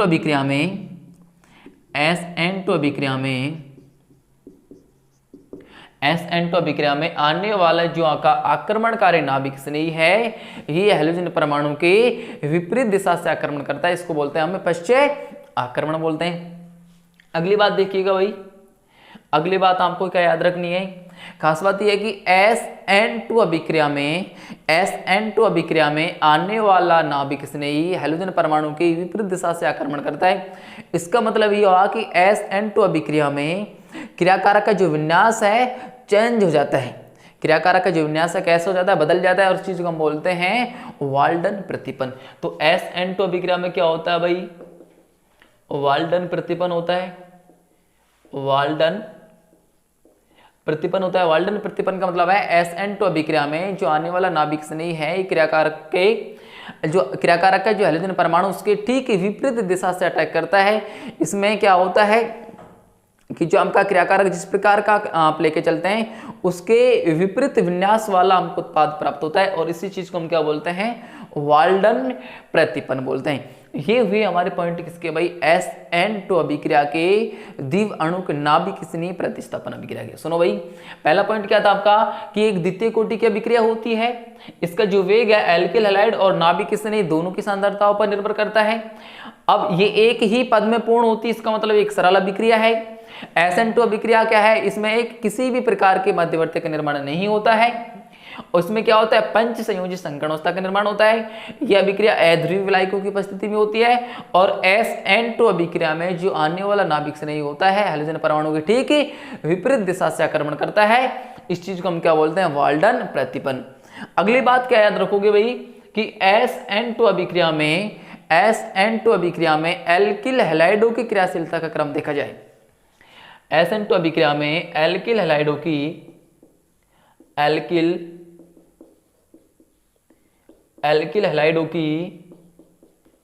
क्रियाशीलता का क्रम देखा जाए तो SN2 अभिक्रिया में एल्किल हैलाइडों की जो क्रियाशीलता का क्रम है वो ये होगा, प्राथमिक एल्किल हैलाइड, इसके बाद में द्वितीयक एल्किल हैलाइड, उसके बाद में तृतीयक एल्किल हैलाइड।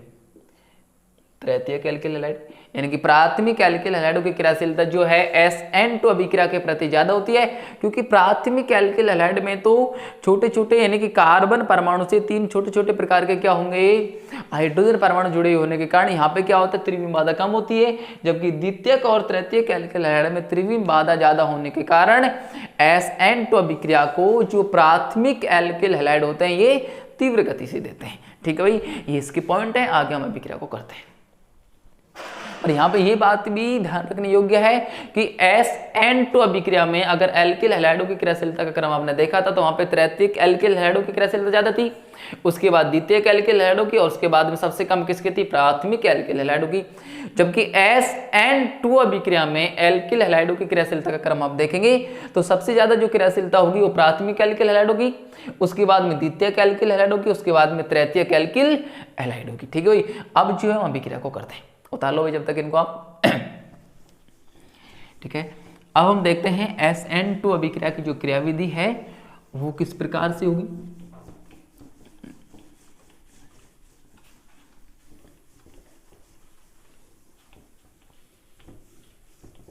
देखो भाई, अगली बात करते हैं SN2 अभिक्रिया की क्रियाविधि।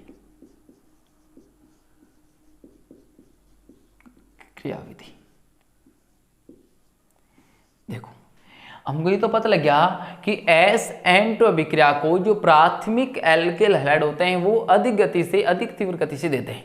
यानी कि मान लो आपने ले लिया भाई CH3Cl ले लिया, CH3Cl,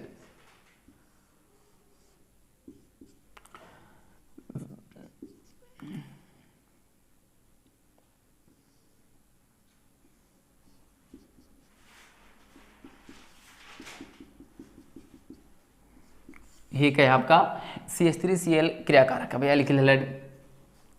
और इस पर अब हमको तो पता है इस पर जो आपका नाभिक स्नेही होगा किस साइड से अटैक करेगा, इस हैलोजन परमाणु के ठीक पीछे की साइड से अटैक करेगा, इस हैलोजन परमाणु के ठीक पीछे की साइड से अटैक करेगा। इसी को हम क्या बोलते थे भाई, पश्चय आक्रमण बोलते हैं। इसी को क्या बोलते हैं, पश्चय आक्रमण।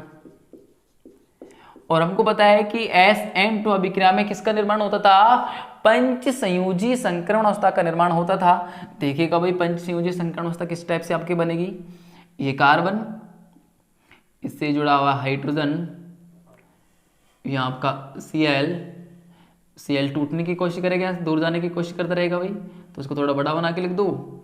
इसके बाद में ये हाइड्रोजन है आपका,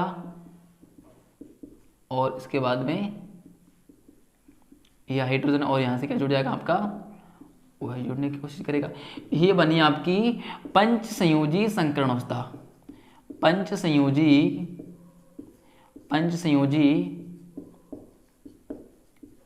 संकरण अवस्था। अब आगे क्या होगा, जो बॉन्ड टूटने होंगे वो टूट जाएंगे और जो बनने होंगे वो बन जाएंगे।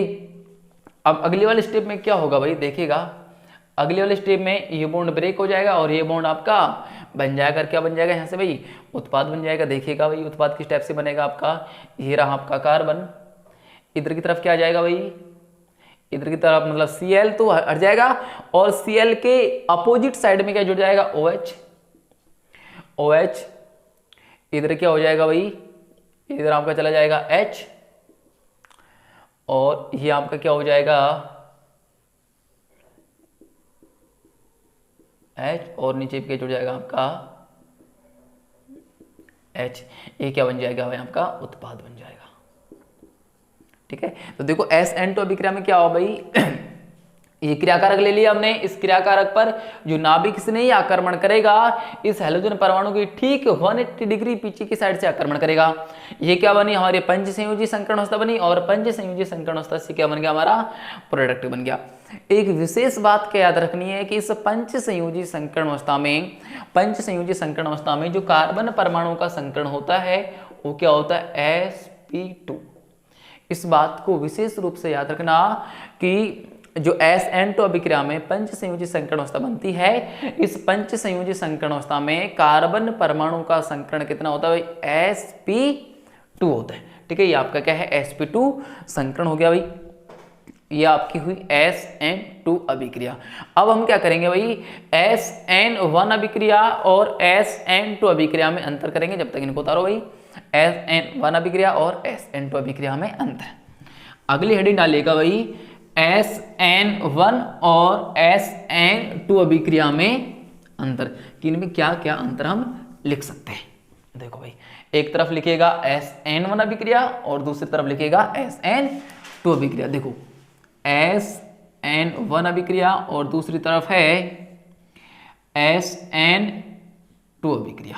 देखते जाओ भाई क्या क्या अंतर हम कर सकते हैं।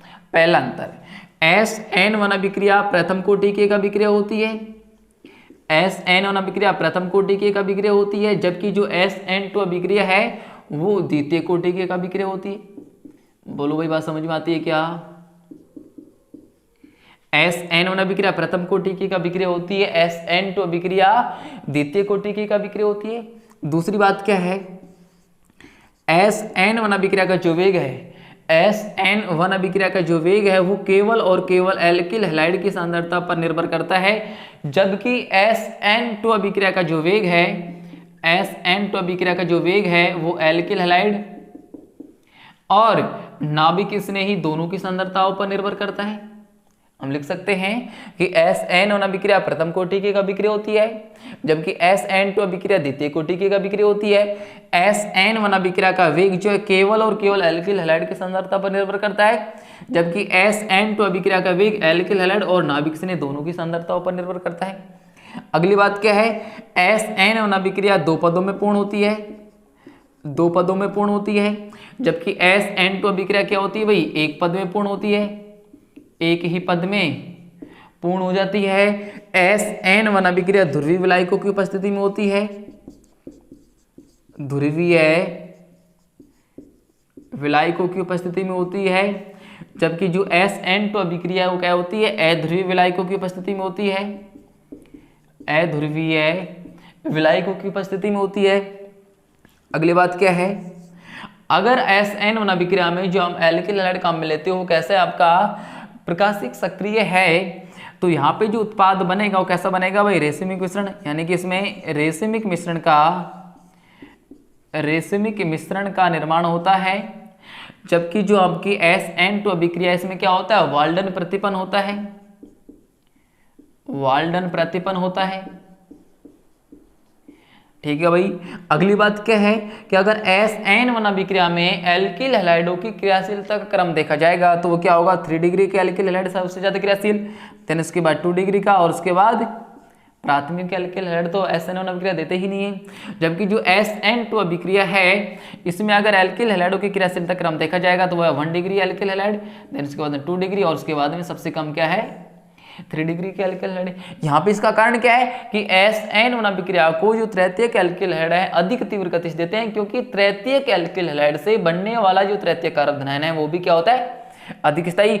और यहाँ पे क्या कारण दिया जाएगा कि जो आपका प्राथमिक एल्किल हैलाइड है वो SN2 अभिक्रिया को तीव्र गति से देता है, क्योंकि जो आपका प्राथमिक एल्किल हैलाइड है वहां पे त्रिविम बाधा कम होती है, जो आने वाला नाभिक स्नेही है आसानी से कार्बन परमाणु पर अटैक कर जाता है।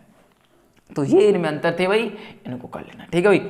अब हम क्या करेंगे, जो आपकी नाभिक स्नेही प्रतिस्थापन अभिक्रिया है, आपकी जो नाभिक स्नेही प्रतिस्थापन अभिक्रिया है, इनके कुछ एग्जाम्पलों की बात करेंगे भाई, है ना। तो अगली हेडिंग डालिएगा इसको तौर के भाई कि नाभिक स्नेही प्रतिस्थापन अभिक्रियाओं के कुछ महत्वपूर्ण उदाहरण, नाभिक स्नेही प्रतिस्थापन अभिक्रियाओं के कुछ महत्वपूर्ण उदाहरण, इसको समझते हैं भाई। हेडिंग डालिएगा नाभिक स्नेही प्रतिस्थापन अभिक्रियाओं के उदाहरण।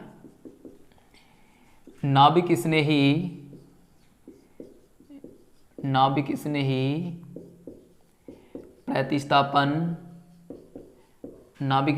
प्रतिस्थापन अभिक्रियाओं के उदाहरण।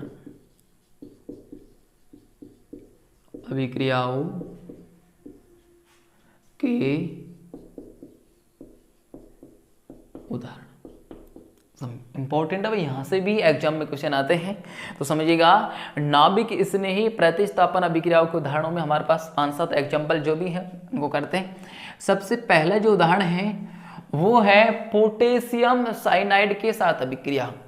नाभिक स्नेही प्रतिस्थापन अभिक्रियाओं के पहला जो एग्जाम्पल है वो है भाई पोटेशियम साइनाइड के साथ अभिक्रिया। तो पहली अभिक्रिया लिखिए पोटेशियम साइनाइड यानी कि KCN के साथ अभिक्रिया। KCN के साथ अभिक्रिया। यहाँ पे एक बात याद रखनी है, जब एल्किल हैलाइडों की अभिक्रिया पोटेशियम साइनाइड के साथ करवाई जाएगी तो किसका निर्माण होगा, एल्किल साइनाइड का। यही अभिक्रिया देखो बहुत बड़ी है, समझते हैं, आसानी समझना भाई।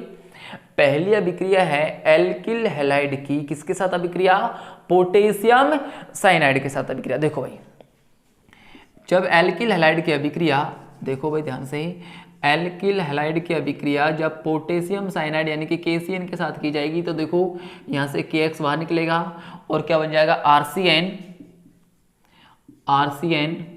इस RCN को हम क्या बोलेंगे, एल्किल साइनाइड,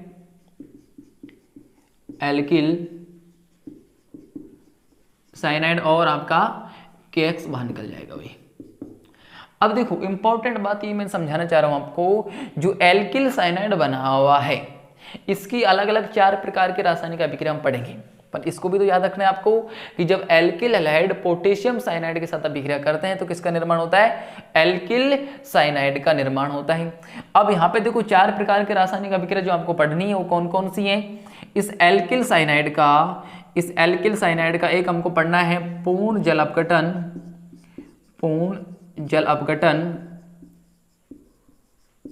कंप्लीट हाइड्रोलाइसिस। ठीक है भाई, पहली रिएक्शन कौन से पढ़नी है, इस एल्किल साइनाइड का पूर्ण जल अपघटन। दूसरी जो इसकी रिएक्शन है वो है एल्किल साइनाइड का आंशिक जल अपघटन,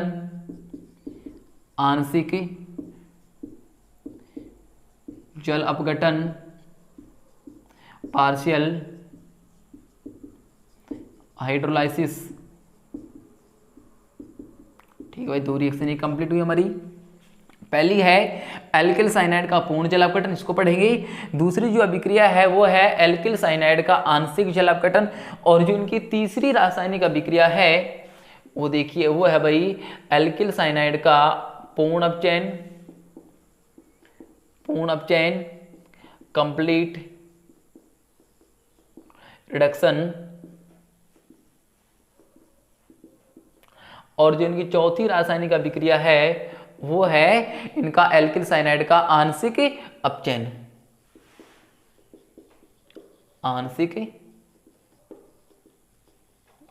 पार्शियल रिडक्शन भाई, पार्शियल रिडक्शन। देखो पहली बात क्या याद रखनी है आपको कि एल्किल हैलाइड की अभिक्रिया जब आपने पोटेशियम साइनाइड के साथ करवाई तो किसका निर्माण हुआ? एल्किल साइनाइड का। अब एल्किल साइनाइड की भी आपको 4 अलग अलग रासायनिक अभिक्रिया पढ़नी है। पहली जो रासायनिक अभिक्रिया है वो है एल्किल साइनाइड का पूर्ण जल अपघटन। दूसरी जो रासायनिक अभिक्रिया है वो है आपकी एल्किल साइनाइड का आंशिक जल अपघटन। तीसरी जो रासायनिक अभिक्रिया है वो है आपकी एल्किल साइनाइड का पूर्ण अपचयन। और चौथी जो रासायनिक अभिक्रिया है वो है आपकी एल्किल साइनाइड का आंशिक अपचयन, पार्शियल रिडक्शन। अब बात को समझिएगा, देखो अगर एल्किल साइनाइड का पूर्ण जल अपघटन करवाओगे तो क्या करना होगा कि एल्किल साइनाइड में कार्बन और नाइट्रोजन के बीच में जितने यानी कि 3 बॉन्ड बने हुए हैं इन तीनों को ब्रेक कर देना है। एल्किल साइनाइड में जो कार्बन और नाइट्रोजन के बीच में जितने बॉन्ड बने हैं इन तीनों बॉन्डों को हमको ब्रेक करना है। अब एक बात, जब रिएक्शन करवाएंगे उस समय आपको पता लगेगा, पर थोड़ा सा उसका भी देखो। 3 बॉन्ड ब्रेक किए तो यहाँ पे 3 जल के अणु काम में आपको लेने हैं।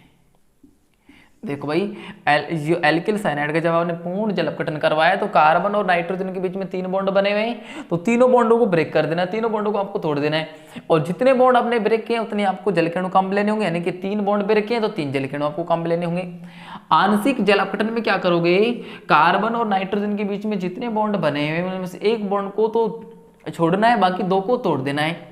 यानी कि 3 बॉन्डों में से 2 को तोड़ना है और जितने बॉन्ड आपने ब्रेक किए हैं जल अपघटन में उतने ही जल के अणु काम में लेते हैं। तो यानी कि 3 बॉन्डों में से आपने 2 बॉन्ड ब्रेक कर दिए, तो यहाँ पे 2 बॉन्ड ब्रेक कर दिए तो 2 जल के अणु आपको काम में लेने होंगे।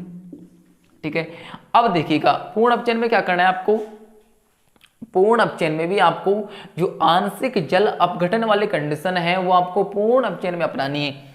यानी कि 3 बॉन्डों में से यहाँ पे भी हमको 2 बॉन्ड ही तोड़ने हैं। और अपचयन में क्या करोगे, जितने बॉन्ड आपने ब्रेक किए हैं उतने आप हाइड्रोजन के अणु काम मिलोगे, उतने आप क्या लोगे, हाइड्रोजन के अणु काम मिलोगे। तो यहाँ पे 2 बॉन्ड आपने ब्रेक किए हैं तो 2 हाइड्रोजन के अणु काम मिलोगे भाई। और आंशिक अपचयन में आपको क्या करना है, आप केवल और केवल 1 बॉन्ड ब्रेक करना है, केवल और केवल 1 बॉन्ड आपको ब्रेक करना है। अगर 1 बॉन्ड आपने ब्रेक किया है तो 1 ही हाइड्रोजन का अणु आप काम मिलोगे भाई। ठीक है, देखो पहली रिएक्शन इंपॉर्टेंट है भाई। पहली रिएक्शन कौन सी थी, एल्किल हैलाइड की अभिक्रिया पोटेशियम साइनाइड के साथ आपने करवाई, एल्किल साइनाइड बना। इस एल्किल साइनाइड की भी अलग अलग 4 अभिक्रियाएं हो सकती हैं।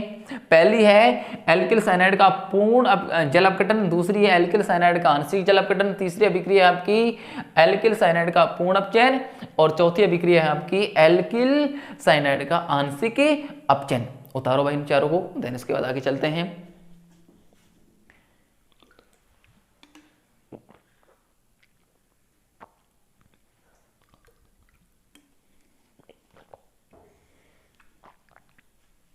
उतार लिया भाई, आगे चलते हैं। एक एक रिएक्शन को पढ़ेंगे, पहले इसको देन इसको, उसको और उसको। ठीक है, तो पहली हेडिंग डालेगा भाई एल्किल साइनाइड का पूर्ण जल अपघटन।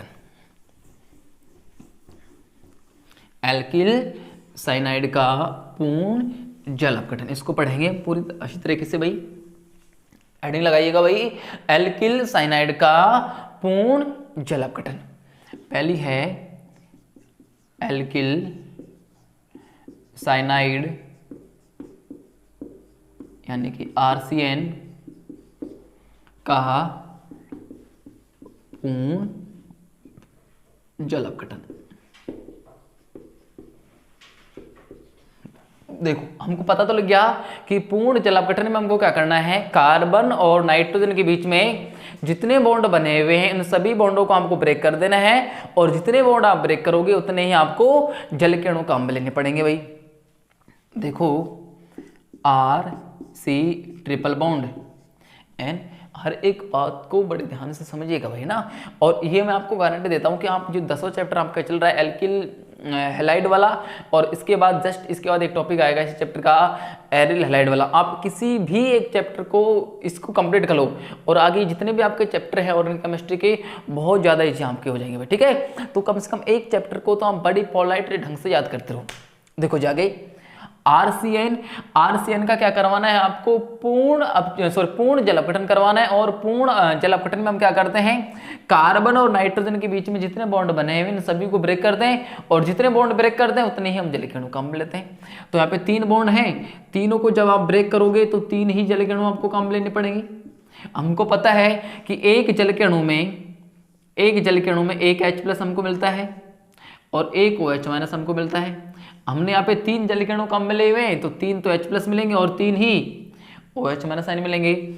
और यहाँ पे भी हम जानते हैं कि कार्बन की जो इलेक्ट्रोनेगेटिविटी है नाइट्रोजन से कम है, तो यहाँ पे आएगा पॉजिटिव चार्ज, यहाँ पे आएगा नेगेटिव चार्ज। इसका मतलब जो 3 हाइड्रोजन है ये तो नाइट्रोजन के साथ मिलकर के अमोनिया बना देंगे यहाँ से, तो भाई ये तो अमोनिया बन जाएंगे। और जो 3 OH हैं किसके साथ जुड़ जाएंगे? कार्बन के साथ। देखो ये तो अमोनिया बन के यहाँ से बाहर निकलेगा वही साइड प्रोडक्ट। और जो 3 OH समूह है किसके साथ जुड़ेंगे? कार्बन के साथ। तो देखिएगा भाई जो 3 OH हैं आपके कार्बन के साथ, इनको हम इस प्रकार से कनेक्ट कर सकते हैं क्या? बताना भाई एक बार। R C एक OH दूसरा OH और ये तीसरा OH। अब एक इंपॉर्टेंट बात क्या नोट डाल के नोट कर लेना भाई, यदि एक ही कार्बन पर एक से ज्यादा OH समूह आते हैं, एक ही कार्बन पर एक से ज्यादा OH समूह आते हैं, तो बनने वाला यौगिक क्या, बनने वाला जो अल्कोहल होता है वो अस्थायी होता है, वहां से जल का अणु बाहर निकल जाता है। यहाँ पे भी ऐसा ही हुआ है कि एक ही कार्बन पर 3 OH समूह आ गए, यानी कि ये जो कंपाउंड बना है कैसा है? अस्थायी है, तो यहां से ये जल का अणु बाहर निकल जाएगा। यहां से क्या निकाल दोगे आप? इस जल के अणु को बाहर निकाल दोगे। और जिन 2 परमाणुओं के बीच से आपने 2 सिग्मा बॉन्ड तोड़े हैं, यानी कि ये भी देखो इस बॉन्ड को भी हम सिग्मा बॉन्ड बोलते हैं और ये भी आपका क्या है? सिग्मा बॉन्ड है। तो जिन 2 परमाणुओं के बीच में से आपने 2 सिग्मा बॉन्ड ब्रेक करोगे, 2 सिग्मा बॉन्ड तोड़ोगे, उन्हीं के बीच में क्या लगा देना आपको? एक पाई बॉन्ड लगा देना है। देखो भाई RC डबल बॉन्ड ऑक्सीजन और ये क्या हो जाएगा आपका? OH RC। यहाँ पे R और C के बीच, सॉरी C और O के बीच में क्या लग जाएगा? द्विबंध, और ये आपका OH रहा प्लस H2 आपका बाहर निकल जाएगा। तो हम कह सकते हैं कि जब एल्किल साइनाइड का आपने पूर्ण जल अपघटन करवाया, कंप्लीट हाइड्रोलाइसिस करवाया, तो क्या मिला आपको? ये मिला। और इसी को हम क्या बोलते हैं? कार्बोक्सिलिक अम्ल। क्या बोलते हैं भाई इसको? कार्बोक्सिलिक। यहां से 2 बातें सीखने को मिली। पहली बात, यदि एक ही कार्बन पर एक से ज्यादा OH समूह आते हैं तो वहां से जल कण बाहर निकलता है। दूसरी बात, एल्किल साइनाइड का पूर्ण जल अपघटन करवाने पर किसका निर्माण होता है? कार्बोक्सिलिक अम्ल का निर्माण होता है। तो ये विधि क्या है? कार्बोक्सिलिक अम्ल बनाने की विधि भी हो सकती है, क्योंकि इसमें जो हमारा प्रोडक्ट क्या बन रहा है भाई? कार्बोक्सिलिक अम्ल बन रहा है। ये आपके आएगी चैप्टर नंबर 12 में। कार्बोक्सिलिक अम्ल बनाने की एक विधि है और वहां पे उस विधि का नाम है एल्किल साइनाइड के पूर्ण जल अपघटन द्वारा।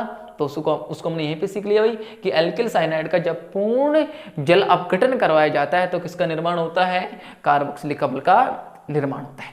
ठीक है जी, आगे चलते हैं दूसरी रिएक्शन की ओर भाई। दूसरी रिएक्शन है एल्किल साइनाइड का आंशिक जल अपघटन। दूसरी अभिक्रिया भाई हमारी एल्किल साइनाइड यानी कि RCN का आंशिक जल अपघटन। आंशिक जल अपघटन,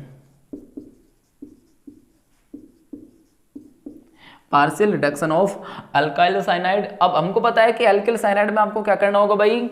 एक बॉन्ड को छोड़ना है, बाकी 2 को तोड़ देना है। और जितने बॉन्ड आप तोड़ोगे, जितने बॉन्ड आप ब्रेक करोगे, उतने ही आपको जल के अणु काम में लेने होंगे। देखो जी, RC ट्रिपल बॉन्ड एंड यहाँ पे आपको 2 जल के अणु काम में लेने होंगे, क्योंकि 2 ही बॉन्ड आपको ब्रेक करने हैं। ठीक है, 2 जल के अणु से क्या होगा भाई? हमको 2 तो क्या मिलेंगे? H+ मिलेंगे, 2 ही क्या मिलेंगे? OH- आयन मिलेंगे। ठीक है, 2H को कहाँ कनेक्ट करोगे? नाइट्रोजन से, और 2 OH को कहाँ कनेक्ट करोगे? कार्बन से। अब इसको थोड़ा ढंग से समझना भाई, थोड़ा सा हम अलग तरीके से अरेंज करेंगे। देखो R, इसके बाद C। अब कार्बन और नाइट्रोजन के बीच में पहले तो 3 बॉन्ड बने हुए थे, बाकी 2 को आपने तोड़ दिया तो एक ही बॉन्ड बचेगा भाई। कार्बन और नाइट्रोजन के बीच में पहले 3 बॉन्ड थे, अब क्या बचा? एक ही बॉन्ड बचा। नाइट्रोजन को हमने थोड़ा नीचे लिख दिया भाई। ठीक है, अब नाइट्रोजन से आपको 2 H जोड़ने हैं, 2 H जोड़ दिए। और इस कार्बन से क्या जोड़नी है? 2 OH। कार्बन से हमने क्या जोड़ दिए? 2 OH, एक OH और ये दूसरा OH। अब खास बात क्या है, उस बात को याद रखो जो अभी मैंने आपको बताई थी कि एक ही कार्बन पर यदि एक से ज्यादा OH समूह आते हैं तो वहां से जल कण बाहर निकल जाता है। और जिन 2 परमाणु के 2 सिग्मा बॉन्ड टूटते हैं उन्हीं के बीच में क्या लगता है? कि पाई बॉन्ड लगता है। तो यहां से H2 बाहर निकल जाएगा भाई। अगर यहां से H2 बाहर निकलेगा तो देखो क्या बनेगा? प्रोडक्ट देखिएगा भाई, क्या बनेगा? RC डबल बॉन्ड ऑक्सीजन, और ये क्या है हमारा? NH2+। और ये जो प्रोडक्ट बना है इसको हम क्या बोलते हैं? एमाइड। इसको क्या बोलते हैं भाई हम, एमाइड। तो देखो यहाँ क्या बात सीखने को मिली, जब एल्किल साइनाइड का आंशिक जल अपघटन करवाया जाता है तो किसका निर्माण होता है, एमाइड का निर्माण होता है। और जब एल्किल साइनाइड का पूर्ण जल अपघटन करवाया जाता है तो किसका निर्माण होता है भाई, कार्बोक्सिलिक अम्ल का निर्माण होता है। दोनों रिएक्शनों को बार बार पढ़ना, समझ में आ जाएगी। ठीक है भाई, आगे चलते हैं, जब तक नोट करो भाई इनको। आगे हम पढ़ेंगे एल्किल साइनाइड का पूर्ण अपचयन। अगली हेडिंग डालिएगा भाई, एल्किल साइनाइड का पूर्ण अपचयन। अब देखो हमको पता है कि एल्किल साइनाइड का जब पूर्ण अपचयन करवाया जाएगा तो पूर्ण अपचयन में क्या होगा, एक बॉन्ड को हम छोड़ेंगे, बाकी दो को क्या कर देंगे, ब्रेक। और अपचयन में हम जितने बॉन्ड ब्रेक करते हैं उतने ही हाइड्रोजन के अणु काम लेते हैं। तो तीसरी अभिक्रिया लिखिएगा भाई, एल्किल साइनाइड का एल्किल साइनाइड का पूर्ण अपचयन, complete reduction of alkyl cyanide. Alkyl cyanide का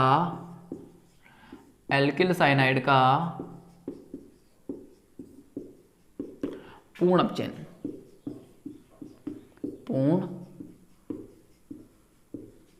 अपचयन, देखिएगा भाई, एल्किल साइनाइड आपका क्या है, RCN। और हमको पता है, हाँ एक और खास बात, एल्किल साइनाइड का जो पूर्ण अपचयन है, इस अभिक्रिया को एक विशेष नाम दिया जाता है और उस अभिक्रिया का नाम है मेंडियस अभिक्रिया। नाम वाली अभिक्रियाओं को तो आपको बिल्कुल दिमाग में एज इट इज याद रखना है। एल्किल साइनाइड का जो पूर्ण अपचयन है, इसको हम किस नाम से जानते हैं, मेंडियस अभिक्रिया के नाम से जानते हैं, मेंडियस अभिक्रिया। ठीक है भाई, इसको किस नाम से जानते हैं, मेंडियस अभिक्रिया के नाम से जानते हैं। और जो एल्किल साइनाइड का पूर्ण अपचयन है, ये किसकी उपस्थिति में होता है, सोडियम प्लस एथेनॉल की प्रेजेंस में आपको ये करवाना है, सोडियम प्लस एथेनॉल। अब रिएक्शन कैसे कराओगे भाई, हमको पता है पूर्ण अपचयन में क्या करते हैं, दो बॉन्डों को ब्रेक करते हैं और जितने बॉन्ड आपने ब्रेक किए हैं उतने जल के अणु काम मिलेंगे, दो हाइड्रोजन के अणु काम मिलेंगे। और दो हाइड्रोजन के अणु में कितने हाइड्रोजन होते हैं, 4 हाइड्रोजन। यानी कि इस अभिक्रिया में कितने हाइड्रोजन काम में लेने हैं, 4 हाइड्रोजन काम में लेने हैं। दो बॉन्ड ब्रेक करें, 2 हाइड्रोजन जोड़ने हैं कार्बन से और 2 हाइड्रोजन जोड़ने हैं नाइट्रोजन से। 4 हाइड्रोजन में से आपने 2 बॉन्ड ब्रेक किए, 2 हाइड्रोजन जोड़े कार्बन से और 2 हाइड्रोजन जोड़े आपने नाइट्रोजन से। तो देखो क्या बनेगा, RCH2NH2। और इसको हम क्या बोलते हैं भाई, एमीन बोलते हैं। इसको हम क्या बोल देते हैं, एमीन। तो यहां से क्या बात सीखने को मिली भाई हमें, जब एल्किल साइनाइड का कंप्लीट रिडक्शन, बिल्कुल पूर्ण अपचयन करवाया जाता है तो किसका निर्माण होता है, एमीन का निर्माण होता है। और इसका जो पूर्ण अपचयन है उसको किस अभिक्रिया के नाम से जाना जाता है भाई, मेंडियस अभिक्रिया के नाम से जाना जाता है। बिल्कुल इंपॉर्टेंट रिएक्शन है, ध्यान रखिएगा। देखो विशेष बात क्या है, जितनी भी नाम वाली अभिक्रिया हैं उनको क्या करोगे आप, शॉर्ट नोट्स बना के धीरे धीरे जितनी भी मैं करवाता चलूं उनको एक अलग से लिखते जाना भाई। ठीक है, अगले जो फोर्थ रिएक्शन हमारी बची हुई है भाई, वो है एल्किल साइनाइड का आंशिक अपचयन। अगली जो रिएक्शन है वो है एल्किल साइनाइड का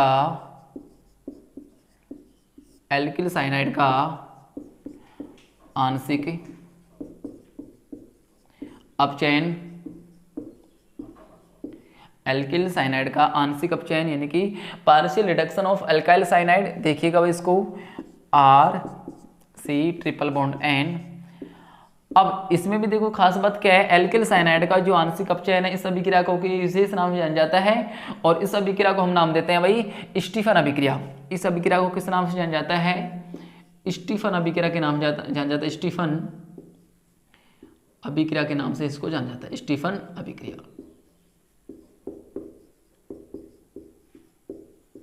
ठीक है, इसको किस नाम से जानोगे आप, स्टीफन अभिक्रिया के नाम से। अभी जो अभिक्रिया है टिन और HCl की प्रेजेंस में होती है। यहाँ पे आपको केवल एक ही बॉन्ड ब्रेक करना है। कार्बन और नाइट्रोजन के बीच में 3 बॉन्ड बने हुए हैं, पर यहाँ पे आपको एक ही बॉन्ड को ब्रेक करना है। और जब एक बॉन्ड को ब्रेक करोगे तो एक ही हाइड्रोजन कणु काम मिलोगे। एक हाइड्रोजन कणु का मतलब 2 हाइड्रोजन परमाणु, एक हाइड्रोजन परमाणु जोड़ोगे आप कार्बन से और दूसरे हाइड्रोजन परमाणु जोड़ोगे आप नाइट्रोजन से। देखो भाई क्या बना है यहाँ पे, RCH डबल बॉन्ड NH। इस चीज को हम क्या बोलते हैं भाई, देखो RCH डबल बॉन्ड NH बन गया। अभी जो आपका मध्यवर्ती इलायक कोई कंपाउंड बना है, इसका क्या करवा दोगे, जल अपघटन करवा दोगे भाई। इसका क्या करवा दोगे आप, जल अपघटन करवा दोगे। अभी जो पहले आपको मेथड सिखाया हुआ है कि देखो, या फिर सिंपल कर सकते हैं भाई आप, जल अपघटन मतलब जल के साथ इसकी रिएक्शन करवानी है। अब इसकी जल के साथ जब रिएक्शन करवाओगे तो जल का मतलब H2O। अब H2O को हम इस प्रकार से अरेंज कर सकते हैं कि भाई OH H2O। अब देखो यहाँ से क्या होगा, ये क्या बना आपका NH3, देखो NH3 तो आपका बाहर निकल जाएगा, साइड प्रोडक्ट बन जाएगा। बाकी क्या बचेगा, RCHO और RCHO को अगर हम खोल के लिखना चाहें तो हम ऐसे लिख देंगे भाई RC double bond oxygen H, और इसको हम क्या बोलते हैं, एल्डिहाइड। अगर इसको लिखना चाहें भाई हम तो इसको क्या लिखेंगे RC, या फिर साइड में लिख देता हूँ भाई, इधर लिख देता हूँ साइड में। देखो एक बार इसके NH3 के साथ अभिक्रिया करवा दिया आपने, तो देखो एक बनेगा RCHO प्लस एक बनेगा आपका NH3। RCH जो है, अगर इसको थोड़ा सा मैं खोल के लिखूं तो इसकी स्ट्रक्चर इस प्रकार से होगी RC डबल बॉन्ड ऑक्सीजन और ये H, और इसको हम क्या बोलते हैं भाई, एल्डिहाइड। इसको हम क्या बोलते हैं, एल्डिहाइड। तो एल्किल साइनाइड की हमने चारों रिएक्शन कंप्लीट कर ली। पहली है एल्किल साइनाइड का पूर्ण जल अपघटन, दूसरी है एल्किल साइनाइड का आंशिक जल अपघटन, तीसरी और चौथी आपके सामने है एल्किल साइनाइड की जो पूर्ण अपचयन उसको मेंडियस अभिक्रिया के नाम से जाना जाएगा, जबकि जो एल्किल साइनाइड का आंशिक अपचयन इसको स्टीफन अभिक्रिया के नाम से जाना जाएगा। पहली रिएक्शन आपकी नाभिक स्नेही जो प्रतिस्थापन अभिक्रिया है, इसमें पहली रिएक्शन थी एग्जाम्पलों में हमारी पोटेशियम साइनाइड के साथ अभिक्रिया जो पूरी तरीके से हुई खत्म। अब दूसरी रिएक्शन है भाई हमारी AgCN यानी कि सिल्वर साइनाइड के साथ अभिक्रिया। जब तक इसको आप कॉपी करो भाई, ठीक है। अगली रिएक्शन लिखेगा भाई AgCN यानी कि सिल्वर साइनाइड के साथ अभिक्रिया। देखो अगली रिएक्शन है भाई हमारी सिल्वर साइनाइड के साथ अभिक्रिया, सिल्वर साइनाइड के साथ अभिक्रिया। दूसरा जो एग्जाम्पल है नाभिक स्नेह प्रतिस्थापन अभिक्रियाओं के उदाहरणों में वो है AgCN यानी कि सिल्वर साइनाइड, सिल्वर साइनाइड के साथ अभिक्रिया AgCN, सिल्वर साइनाइड के साथ अभिक्रिया। देखिएगा भाई यहाँ पे दिमाग के बिल्कुल दिमाग को एक्टिव करके बैठना भाई। आप पहली रिएक्शन कैसे याद रखोगे, जब एल्किल हैलाइड की अभिक्रिया पोटेशियम साइनाइड के साथ की जाती है तो एल्किल साइनाइड का निर्माण होता है। दूसरी अभिक्रिया है सिल्वर साइनाइड के साथ अभिक्रिया। ध्यान देना भाई, जब एल्किल हैलाइड की अभिक्रिया सिल्वर साइनाइड के साथ करवाई जाएगी तो एल्किल आइसोसाइनाइड का निर्माण होगा, ना कि एल्किल साइनाइड का। सुनो फिर से, जब एल्किल हैलाइड की अभिक्रिया सिल्वर साइनाइड के साथ करवाई जाएगी तो किसका निर्माण होगा, एल्किल आइसोसाइनाइड का निर्माण होगा। देखो जी RX की अभिक्रिया जब किसके साथ करवाई जाएगी, AgCN के साथ करवाई जाएगी तो किसका निर्माण होगा, RNC यानी कि एल्किल आइसोसाइनाइड का निर्माण होगा और आपका AgX बाहर निकल जाएगा। इसको हम क्या बोलते हैं, एल्किल आइसोसाइनाइड, एल्किल आइसोसाइनाइड। अब अगर इसकी स्ट्रक्चर की बात करें, देखो भाई एल्किल आइसोसाइनाइड ये आपका एल्किल समूह रहा, ये नाइट्रोजन, ये कार्बन और ये आपका उपसहसंयोजक बंध, क्योंकि यहाँ पे एक लोन पेयर बचेगा और लोन पेयर जो है कार्बन को दे सकता है कार्बन के पास, ठीक है। या हम इसको लिख सकते हैं RN ट्रिपल बॉन्ड C, यहाँ नेगेटिव और यहाँ पॉजिटिव, दोनों स्ट्रक्चर के हैं भाई, ठीक है। तो देखो बात क्या याद रखोगे, जब एल्किल हैलाइड की अभिक्रिया सिल्वर साइनाइड के साथ करवाई तो क्या बना आपका, एल्किल आइसोसाइनाइड बना और सिल्वर हैलाइड आपका बाहर निकल गया। एल्किल आइसोसाइनाइड के जो स्ट्रक्चर हैं दोनों प्रकार में से किसी भी प्रकार को हम बना सकते हैं। अब यहाँ पे भी देखो दो अलग अलग रिएक्शन हमारे पास हैं। जो आपका ये एल्किल आइसोसाइनाइड है इसका हम जल अपघटन भी करेंगे और इसका अपचयन भी हम करेंगे। दोनों रिएक्शन को हम पढ़ते हैं पहले। पहली है alkyl cyanide, sorry alkyl isocyanide का जल अपघटन। अगली जो रिएक्शन इसी के अंदर भाई, दूसरी जो है ना उसी के अंदर ये रिएक्शन है एल्किल आइसोसाइनाइड का, एल्किल आइसोसाइनाइड का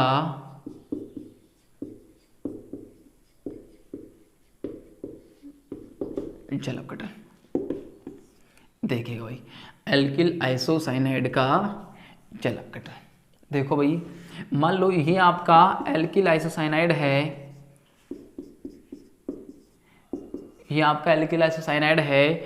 जब इसका आप क्या करवाओगे, जल अपघटन करवाओगे अम्लीय माध्यम में, दो जल के अणु काम में लोगे भाई, यहाँ पे दो जल के अणु काम में आएंगे। अब जो प्रोडक्ट बनेगा, उसको एक बार तो मैं डायरेक्ट लिख देता हूँ। देखो इसमें जो प्रोडक्ट बनेगा वो बनेगा आपका RnH2 प्लस HCOOH। अब देखिएगा इसकी मैकेनिज्म, ध्यान देना भाई। एल्किल आइसोसाइनाइड का जब आप क्या करवाओगे, हाइड्रोलाइसिस करवाओगे, जल अपघटन करवाओगे, तो क्या मिलेगी आपको, ये प्राथमिक एमीन मिलेगी। इसको हम बोलते हैं भाई प्राथमिक एमीन।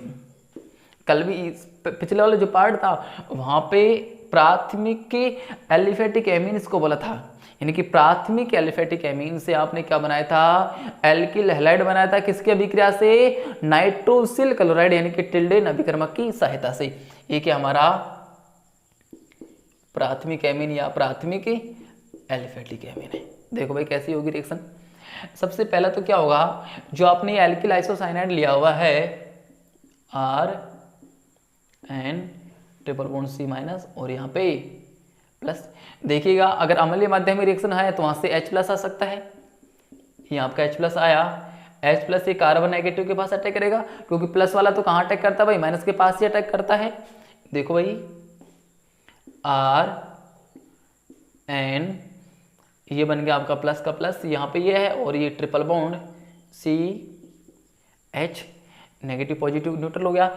इसके बाद देखो क्या होगा भाई, ये जो नाइट्रोजन के पास पॉजिटिव चार्ज है, बंद के इलेक्ट्रॉन इसके पास जाएंगे। देखो RN, एक बॉन्ड टूट करके क्या होगा, डबल बॉन्ड हो गया, ये CH। अब देखिएगा भाई, जब ये बंद के इलेक्ट्रॉन नाइट्रोजन के पास गए तो नाइट्रोजन का जो पॉजिटिव चार्ज है यहां से कहां पे चला गया, कार्बन के पास आ गया, ये आ गया कार्बन के पास। अभी जो आपका कंपाउंड बना हुआ है इसमें क्या होगी, एक समयावता होगी, उसको हम बोलते हैं चलाव्यवता। देखो जी एक बार सुना भाई ध्यान से, इसको हम लिख सकते हैं R, इसको ऐसे लिख सकते हैं, देखना भाई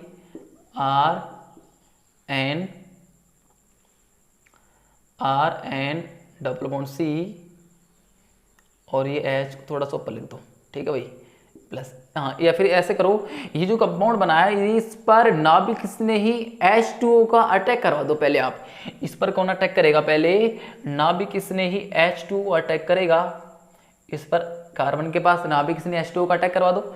देखो भाई क्या बनेगा, RN डबल बॉन्ड C पर H, और इस पर क्या जोड़ दिया आपने कार्बन से H2O, और जो कार्बन के पास जो पॉजिटिव चार्ज था वो किसके पास आ गया भाई, ऑक्सीजन के पास आ गया। अब हम जानते हैं ऑक्सीजन की जो इलेक्ट्रॉन नेगेटिविटी होती है ज़्यादा होती है, और जिस एटम की इलेक्ट्रॉन नेगेटिविटी ज़्यादा होती है उस पर अगर गलती से पॉजिटिव चार्ज आ जाता है तो कैसा होता है, ऐसा ही होता है। वो अब यहाँ पे ऑक्सीजन के पास पॉजिटिव चार्ज आ गया, और ऑक्सीजन पर पॉजिटिव चार्ज आने का मतलब है ये कंपाउंड कैसा बना है, ऐसा ही बना है, तो यहाँ से H+ यहाँ से बाहर निकल जाएगा भाई। अगर यहाँ से आप H+ को बाहर निकालोगे तो देखिएगा RN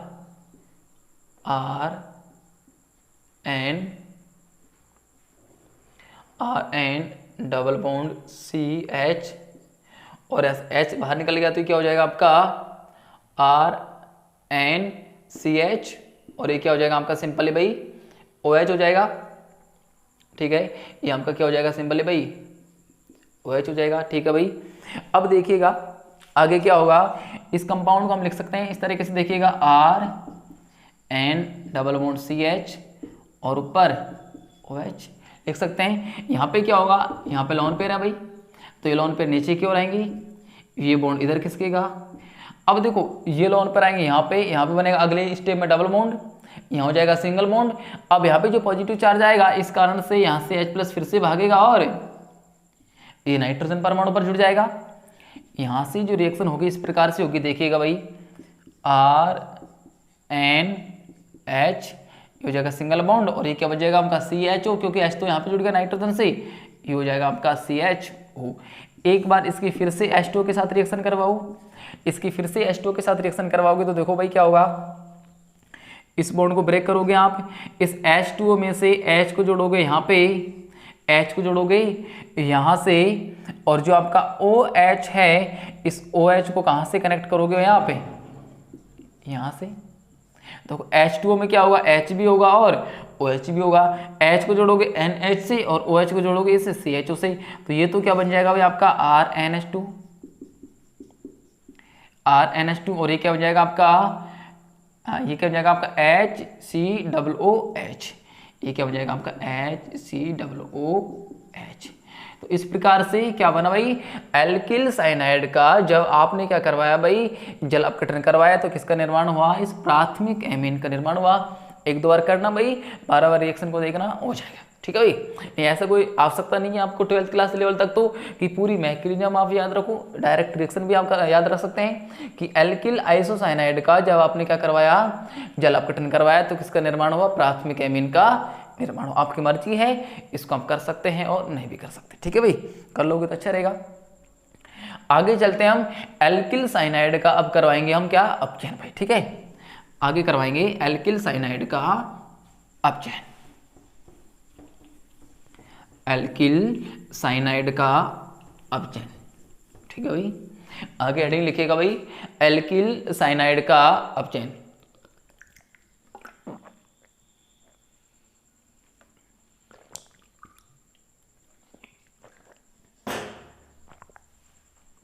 देखिएगा भाई, अगली है एल्किल साइनाइड का अपचयन। देखो इसको तो डायरेक्टली देख लो, एल्किल साइनाइड का, सॉरी एल्किल आइसोसाइनाइड का, एल्किल आइसोसाइनाइड का अपचयन RNC। जब इसका आप अपचयन करवाओगे तो देखो भाई क्या होगा, आपको 4 हाइड्रोजन काम में लेने होंगे। 4 हाइड्रोजन में से आप क्या करोगे, एक हाइड्रोजन तो जोड़ोगे आप नाइट्रोजन से और बाकी की जो 3 हाइड्रोजन है वो किससे जोड़ोगे आप, कार्बन से। तो क्या बन जाएगा RNH सिंगल बॉन्ड CH3, सीधा याद रख लेना भाई। ठीक है कि एल्किल आइसोसाइनाइड का जब अपचयन करवाया जाता है तो किसका निर्माण होता है, द्वितीयक एमीन। इसको हम क्या बोलते हैं भाई, द्वितीयक एमीन बोलेंगे। किसका निर्माण होगा भाई, द्वितीयक एमीन का निर्माण होगा। देखो भाई द्वितीयक क्यों बोला, RNH2 में नाइट्रोजन से अगर एक ही एल्किल समूह जुड़ा हुआ था तो प्राथमिक एमीन। अब यहाँ पे नाइट्रोजन परमाणु से 2 एल्किल समूह जुड़े हुए हैं, एक तो ये एल्किल समूह और ये भी हमारा एल्किल समूह है, तो नाइट्रोजन से जितने एल्किल समूह जुड़े हुए होते हैं वो उसका प्रकार बन जाता है। अगर नाइट्रोजन से एक एल्किल समूह जुड़ा हुआ होगा तो प्राथमिक एमीन, अगर 2 एल्किल समूह जुड़े हुए होंगे तो द्वितीयक एमीन, और अगर 3 एल्किल समूह जुड़े हुए होंगे तो क्या हो जाएगी आपकी, तृतीयक एमीन हो जाएगी। ये होगी हमारी भाई 2 रिएक्शन अभी तक हमने कंप्लीट करी है। एक है एल्किल हैलाइड की पोटेशियम साइनाइड के साथ अभिक्रिया, और दूसरी है आपकी एल्किल हैलाइड की सिल्वर साइनाइड के साथ अभिक्रिया। ठीक है भाई, अब यहाँ से एक बहुत ही फेमस क्वेश्चन पूछा जाता है आपके एग्जाम में, उसको भी हम करते हैं भाई। देखो वो क्वेश्चन क्या है, वो क्वेश्चन ये है कि जब एल्किल हैलाइड की अभिक्रिया, आप भाई क्या करोगे, जब एल्किल हैलाइड की अभिक्रिया पोटेशियम साइनाइड के साथ करवाते हो तो एल्किल साइनाइड आपको उत्पाद बनता है, परंतु जब एल्किल हैलाइड की अभिक्रिया पे सिल्वर साइनाइड के साथ करवाते हो तो एल्किल आइसोसाइनाइड जो है उत्पाद के रूप में बनता है। क्यों, क्वेश्चन समझ पाइए भाई। क्वेश्चन ये आपका, जब एल्किल हैलाइड की अभिक्रिया आप पोटेशियम साइनाइड के साथ करवाते हो, KCN के साथ करवाते हो, तो जो आपका प्रोडक्ट बनता है वो बनता है RCN बनता है।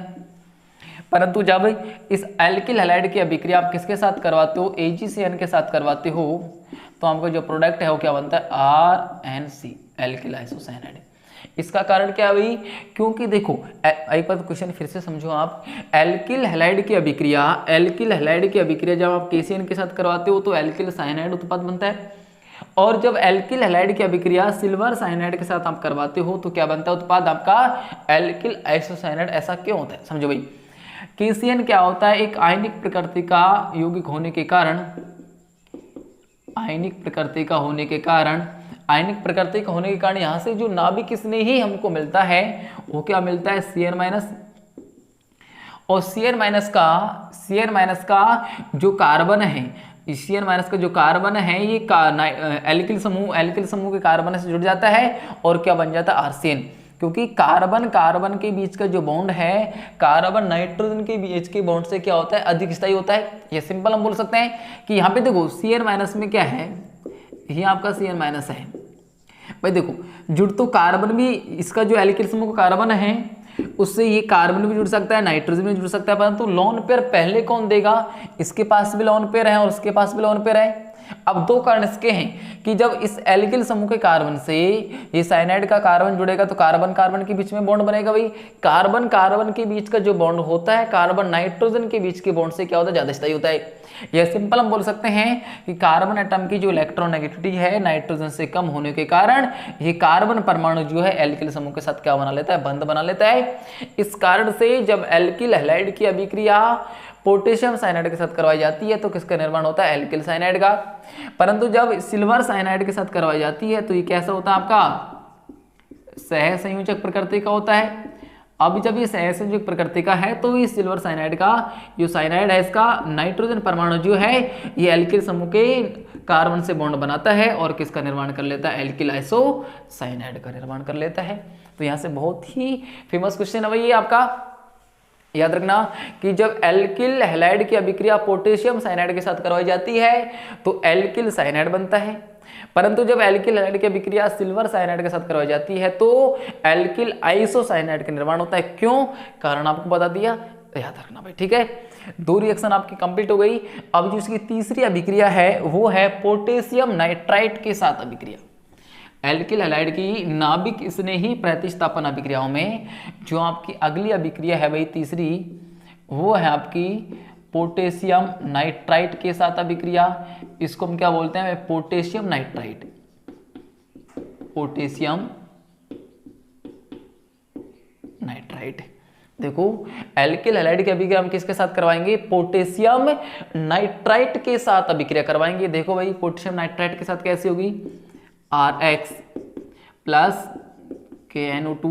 अब यहाँ पे भी एक बात याद रखना, जब एल्किल हैलाइड की अभिक्रिया पोटेशियम नाइट्राइट के साथ करवाई जाती है तो एल्किल नाइट्राइट का निर्माण होगा। इसको हम क्या बोलते हैं, एल्किल नाइट्राइट, एल्किल नाइट्राइट, और आपका जो है KX साइड प्रोडक्ट बन जाएगा भाई, ठीक है। एल्किल हैलाइड की अभिक्रिया जब KNO2 के साथ करवाई जाती है तो किसका निर्माण होता है, एल्किल नाइट्राइट का निर्माण होता है। अगली रिएक्शन देखिएगा भाई, सिल्वर नाइट्राइट के साथ अभिक्रिया, AgNO2 मतलब सिल्वर नाइट्राइट के साथ अभिक्रिया, सिल्वर नाइट्राइट के साथ अभिक्रिया। जब एल्किल हैलाइड की अभिक्रिया, जब एल्किल हैलाइड की अभिक्रिया आप सिल्वर नाइट्राइट के साथ करवाओगे तो ध्यान रखना बच्चों किसका निर्माण होगा, एल्किल नाइट्राइट का निर्माण ना हो कि यहाँ पे नाइट्रो एल्केन का निर्माण होगा, RNO2, और RNO को हम लिखते हैं RN डबल बॉन्ड ऑक्सीजन और ये सिंगल बॉन्ड यानी कि उपसहसंयोजक बंध ऑक्सीजन। इसको हम क्या बोलते हैं, नाइट्रो एल्केन बोलते हैं, ठीक है भाई। जब एल्किल हैलाइड की अभिक्रिया पोटेशियम नाइट्राइट के साथ करवाई जाती है तो एल्किल नाइट्राइट बनता है, यानी कि NO2 का अगर ऑक्सीजन इस एल्किल समूह के कार्बन के साथ बॉन्ड बनाता है तो इसको बोलते हैं एल्किल नाइट्राइट, और नाइट्रो समूह का नाइट्रोजन जो है एल्किल समूह के कार्बन के साथ बॉन्ड बनाता है तो उसको हम क्या बोलते हैं, नाइट्रो एल्किन। इनको नोट करो भाई, जब तक मैं मार्कर में इंक डाल लेता हूं।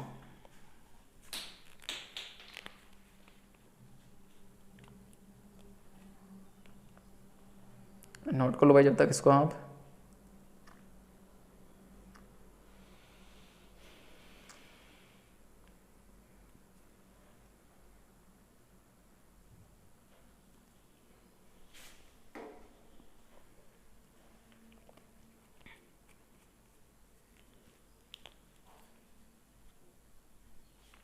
ठीक है भाई, आगे चलते हैं। तो अभिक्रिया आपने पढ़ ली, 2 पहले पढ़ ली थी, टोटल 4 अभिक्रिया आपकी हो गई।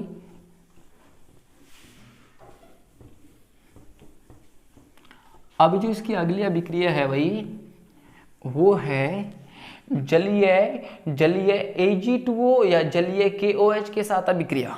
देखो अगली जो इसकी 5वीं अभिक्रिया है वो है जलीय Ag2O या जलीय KOH के साथ। अब यहाँ पे एक इंपॉर्टेंट बात है आपको याद रखनी है, जब एल्किल हैलाइड की अभिक्रिया जलीय KOH या Ag2 के साथ करवाते हो तो किसका निर्माण होता है? अल्कोहल का निर्माण होता है। इस चीज को हम क्या बोलते हैं भाई? अल्कोहल बोलते हैं। देखो जब एल्किल हैलाइड की अभिक्रिया जलीय KOH या जलीय Ag2O के साथ करवाओगे तो किसका निर्माण होगा? अल्कोहल का निर्माण होगा। अगली बात सुनिएगा भाई, छठी, जब एल्किल हैलाइड की अभिक्रिया शुष्क Ag2O के साथ करवाओगे, शुष्क Ag2O के साथ करवाओगे तो ईथर का निर्माण होगा। तो किसका निर्माण होगा भाई? ईथर का। और जो आपका ईथर होता है वो आपको पता होना चाहिए क्या होता है? ROR को हम क्या बोलते हैं? ईथर बोलते हैं भाई, ROR, यानी कि ऑक्सीजन से जब 2 एल्किल समूह जुड़े हुए होते हैं तो उस कंपाउंड का हम क्या बोलते हैं? ईथर। देखो जी, जब एल्किल हैलाइड की अभिक्रिया शुष्क सिल्वर ऑक्साइड के साथ करवाते हैं तो इसका निर्माण होता है हमारा ईथर का निर्माण होता है। देखिएगा यहाँ पे 2 एल्किल हैलाइड के अणु आप काम में लोगे RX, और ये हो गया आपका प्लस में Ag2O। देखो यहाँ से 2AgX बाहर निकलेगा, 2 Ag हैं और 2 ही आपके हैलाइड आयन हैं, और ROR ये तो क्या बन जाएगा आपका ईथर, ROR तो ईथर बन जाएगा, plus ROR ether plus Ag, और Ag क्या बन जाएगा? 2AgX आपका साइड प्रोडक्ट बना। ठीक है भाई, अगली बात क्या है, जब इस एल्किल हैलाइड की अभिक्रिया हम किसके साथ करवाते हैं? अमोनिया के साथ करवाते हैं। एल्किल हैलाइड की अभिक्रिया अमोनिया को हम लिख सकते हैं NH2। अमोनिया का फॉर्मूला क्या होता है भाई? NH3। जब एल्किल हैलाइड की अभिक्रिया हम किसके साथ करवाते हैं? अमोनिया के साथ करवाते हैं तो यहाँ से क्या होता है? HX बाहर निकल जाता है और क्या बन जाती है आपकी? RNH2, यानी कि प्राथमिक एमीन बन जाती है। ये रिएक्शन आप आगे भी करवा सकते हैं कि एल्किल जो आपकी प्राथमिक एमीन बनी ये फिर से एल्किल हैलाइड के साथ अभिक्रिया कर लेगी, द्वितीयक एमीन बना लेगी। अब जो द्वितीयक एमीन बननी है वो फिर से आपके किसके साथ अभिक्रिया करेगी? एल्किल हैलाइड के साथ अभिक्रिया करेगी, और किसका निर्माण करेगी? तृतीयक एमीन का। तृतीयक एमीन फिर से एल्किल हैलाइड के साथ अभिक्रिया करके चतुष्क अमोनिया में लवण का निर्माण कर लेती है। ठीक है भाई, अब इसकी जो अगली अभिक्रिया है वो है आपकी, देखिएगा भाई, ये जो अभिक्रिया आपकी वो है आपकी KSH पोटेशियम हाइड्रोजन सल्फाइड या NaSH के साथ अभिक्रिया। देखो भाई, एल्किल हैलाइड की अभिक्रिया जो हम करवाएंगे NaSH के साथ तो यहाँ पे बनेगा थायो ईथर। यहाँ पे क्या बनेगा भाई? थायो ईथर बनेगा RSH प्लस जो आपका ये NaX है ये आपका साइड प्रोडक्ट बन जाएगा भाई। क्या बनेगा? थायो, जैसे ROH आपका अल्कोहल होता है उसी प्रकार से RSH क्या होता है आपका? थायो अल्कोहल होता है भाई। ये क्या होता है आपका? थायो अल्कोहल। ये क्या बन गया भाई आपका? थायो अल्कोहल। ये रिएक्शन है। देखो भाई, जब एल्किल हैलाइड की अभिक्रिया पे जलीय Ag2O या जलीय KOH के साथ करवाएंगे तो किसका निर्माण होगा? अल्कोहल का निर्माण होगा। जब शुष्क Ag2O के साथ करवाएंगे तो ईथर का निर्माण होगा। जब एल्किल हैलाइड की अभिक्रिया आप अमोनिया के साथ करवाओगे तो किसका निर्माण होगा? प्राथमिक एमीन का निर्माण होगा। और जब एल्किल हैलाइड की अभिक्रिया KSH या NaSH के साथ करवाओगे तो किसका निर्माण होगा? थायो ईथर का निर्माण हो जाएगा। आगे चलते हैं भाई, अगली रिएक्शन देखते हैं इसकी, वो है आपकी बेंजीन के साथ अभिक्रिया या बेंजीन का एल्किनीकरण। अगली जो अभिक्रिया है भाई इसकी वो है बेंजीन के साथ अभिक्रिया। देखो जी, बेंजीन के साथ अभिक्रिया, नाभिक स्नेह प्रतिस्थापन अभिक्रियाओं के उदाहरणों में जो अगली अभिक्रिया है वो है बेंजीन के साथ अभिक्रिया। देखो भाई, ये आपकी बेंजीन रही C6H6 से। बेंजीन की हर एक कार्बन पर एक हाइड्रोजन है, तो हम किसी भी एक हाइड्रोजन को थोड़ा बाहर लगा के लिख सकते हैं। जब इसकी अभिक्रिया किसके साथ करवाई जाएगी, एल्किल हैलाइड यानी कि RX के साथ करवाई जाएगी, निर्जल AlCl3 की उपस्थिति में। तो देखो भाई ऐसे ही HX को हमको बाहर निकाल देना है, और जो H निकला है वहां से क्या हो जाएगा, आपका H निकला वहां पे ये आपका जो एल्किल समूह आके जुड़ जाएगा, तो ये क्या बन जाएगी, आपकी एल्किल बेंजीन बन जाएगी। ठीक है भाई, ये क्या बन गई आपकी एल्किल बेंजीन, एल्किल।